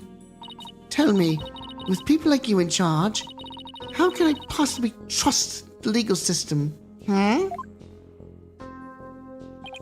So she distrusts not only lawyers and prosecutors, but the whole legal system? What in the world happened to this woman to make her so bitter? Even if somebody important to me was killed, I would never wish to see their killer brought to trial, because I'd much rather kill them myself. Oh, damn. You can't be serious. That thing you're wearing around your neck? Oh, this? Around Athena's neck? Does she mean widget? Oh, I get it. Well, Her Royal Highness has returned at last to her castle. What do you mean by that? Her royal what? Is she talking about Athena? By the way, I heard the rumors. Our director is going to be the star witness in court tomorrow, right? Director Cosmos? Yes, that's right. You poor things. You'd better be careful. That old man is a big liar and a huge braggart. What? He might seem like a bigwig, but the center has all kinds of problems. He has a lot of skeletons in his closet. But it's your problem, so why should I care? What? That's it? No friendly tips? No good luck, guys? Just splendid. I'll leave you to your woes. Come on, hunk of junk.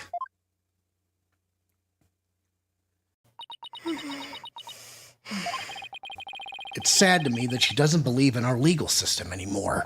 She must have had a very bad experience to make her feel that way.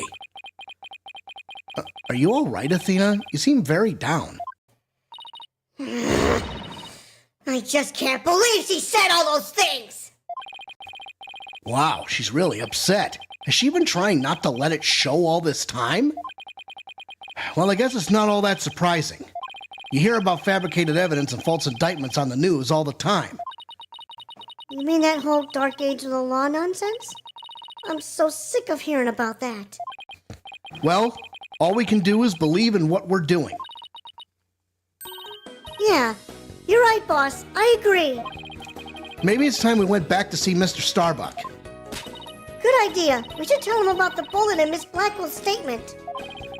All right, then. Next up, the detention center. Let's go. I want to check something out first. Oh, yeah? Hang on 1 second. Oh, we can't investigate. No, sorry about that. See, That jacket. Yeah, you want to see not the jacket? the photo. Oh, the photo. See, that woman was in there too. Yeah, check the court record. Oh, It's in there. oh, it is? I didn't know that. The pamphlet. Check the pamphlet. No. Oh, it's not even in there. No, it didn't get put in. No, sorry. Well, anyway, Let's move. All right, get to the detention center. center, right? December 19th, detention center, visitors room. My lawyers are here.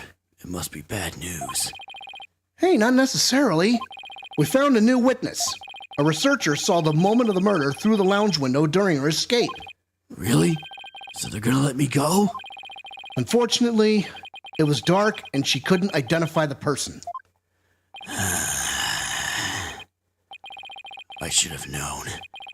My stars never align just right, too. But we got a lead too, Mr. Starbuck. The murderer had a lighter with an Earth emblem on it. A lighter with an Earth emblem. Oh! Did you remember something? Yep, I sure did. Just a little bit, though. Anything at all would be a help, so please tell us what you remembered. Talk, the lighter. I thought I was unconscious the whole time. But now I remember I woke up for a few brief moments. That's huge. Do you remember seeing anything? A lighter. I saw the flame of a lighter floating in the darkness. Good, good. What else did you see? What was nearby?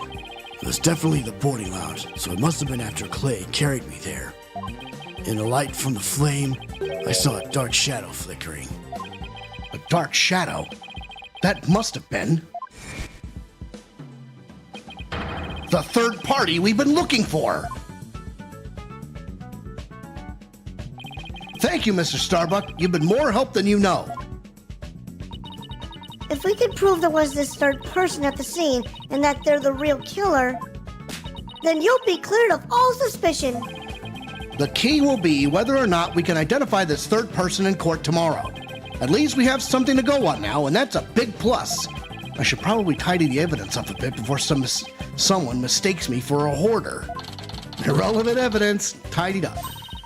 Now that we have a glimmer of hope, I'm suddenly starving. Why don't we go back to the office and treat ourselves to a big celebration in advance?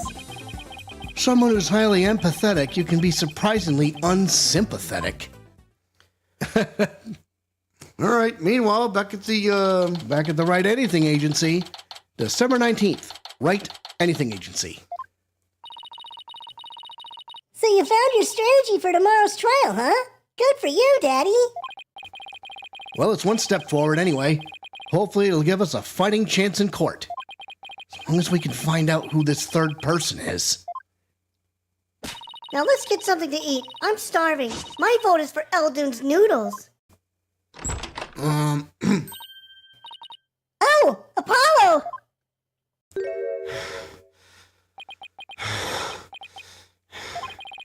What are you doing here? I didn't think the clinic was ready to release you yet. My wounds are fine, and I'm done lying around. Apollo, you're supposed to be in bed. Leave the case to us. We'll take it from here. Thanks, but that's not an option. Not for me. Apollo, Talk to him. your injuries. You shouldn't underestimate your injuries, Apollo, and I don't want you overdoing it. I'm fine. I'm not in pain anymore. Besides, they just gave me an IV at the clinic. An IV isn't a cure-all, mummy man. Anyway, just tell me how the case is going. Have you guys made any progress? A suspicious figure was spotted at the scene. We think they must be the real killer. A suspicious figure, huh? Right. I thought you'd be happier than that. Oh, don't get me wrong, I'm happy. And I fully intend to see Clay's murderer apprehended. Absolutely nothing will get in the way of that. Play turn. Clay was your best friend, right, Apollo? That's right. Best friends since junior high. Sounds like me and Junie. So what was Clay like? Well, he was full of compassion and energy. And he had a really loud voice. If the two of you did voice training together now, I bet you'd break a few windows. You know, I bet you're right. It seems like only yesterday. Clay was a guy who lived for his dreams. We used to talk about it a lot. He was going to be an astronaut and me, a lawyer. We talked well into the night, and even then, we never grew tired of it. Excuse me. Apollo, about that jacket.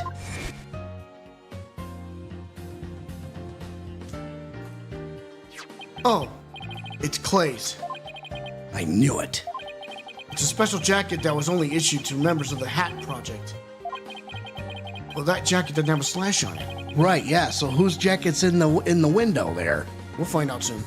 He's finally able to get one of his own once he was selected for the Hat 2 mission.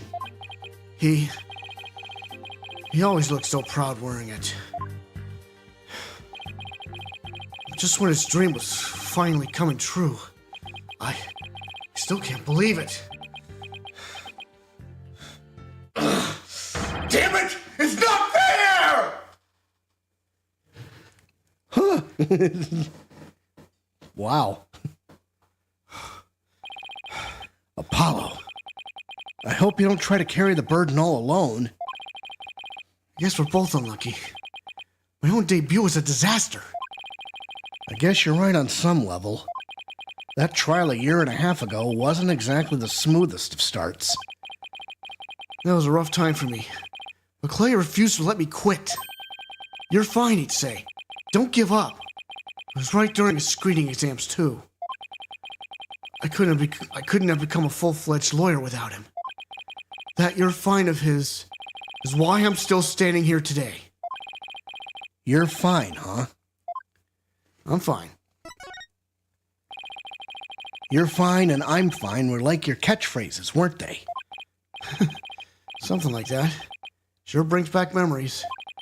When we were in junior high, Clay's mom passed away in an accident. Oh, damn. Ooh. But he wouldn't show his sadness to anyone. One night, I found him crying all alone in the school courtyard. Oh, that music again.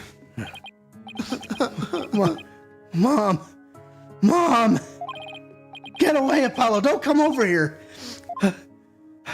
Clay, listen to me. I don't have a mother either. Wait a second. Yes, you do! You just don't know it! Huh?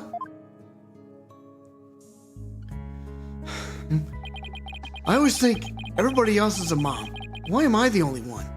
But, you know, when I start to feel that way, I yell at the top of my lungs. I holler, I'm fine, and then you know what? I start to feel like maybe I really will be fine. Apollo Justice is fine! Okay, Clay, now it's your turn. Okay. Clay Terran is fine! There you go. Now we're both fine. We're fine! We're fine! What are you laughing about? See? We're fine. You laugh first. I'm fine. You're fine. We're both fine. I'm just kidding. Thanks, Apollo. Whoa, shit. When you say it out loud, it really starts to feel real. And as long as you don't give up, you can keep on fighting. That's what we believed. As long as you don't give up. Wasn't there somebody else who said something similar? If I give in to my fear, I'll never find the truth. As long as I don't give up, I can keep up the fight. Clay called Mr. Starbuck his mentor and looked up to him. I wonder if I can be a good role model for my staff like Mr. Starbuck. Sorry, Mr. Wright, but I'll be taking a leave of absence. What? Wait! What do you mean by a leave? You're really serious. Can you at least give me a reason why? When I put Clay's jacket on, I swore to him that I would catch his killer myself.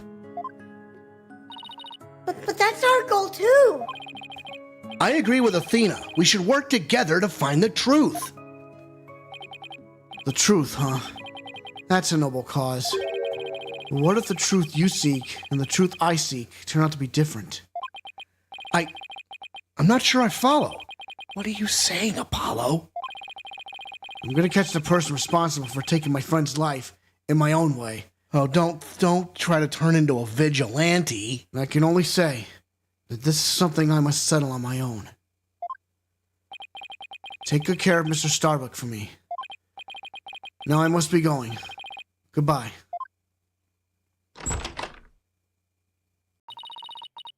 Goodbye?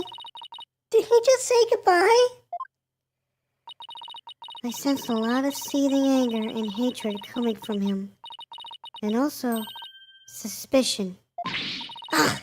He's not walking on us like this. I'm going to go talk some sense into him. Hold on, Athena. Apollo can believe what he wants, but I believe he's wrong. Even if we take different paths, the truth we arrive at should be the same. I think the quicker we solve this case, the better it'll be for Apollo. Yeah, you're right, boss. All right. That's enough for one day. Make sure you're ready for tomorrow's trial, okay? If he were here right now, Apollo would say, I'm fine. Everything is fine. I just hope things really do turn out fine tomorrow. Wow. To be continued. And at this point, we are all up to speed. Yep. But that's going to be it for tonight. Oh, yeah, that's right. Tune in next week when we enter the second trial of Solomon Starbuck, and hopefully we get to the bottom of this murder. Yeah, absolutely. What is possibly going on now? So many threads are going to come to a head. So tune in next week. I'm the Cannonball Alex Steele. I am the package Andrew Steele. We are the Steele Brothers, and we are for real. Top guys out. Ciao. Adios, muchacho.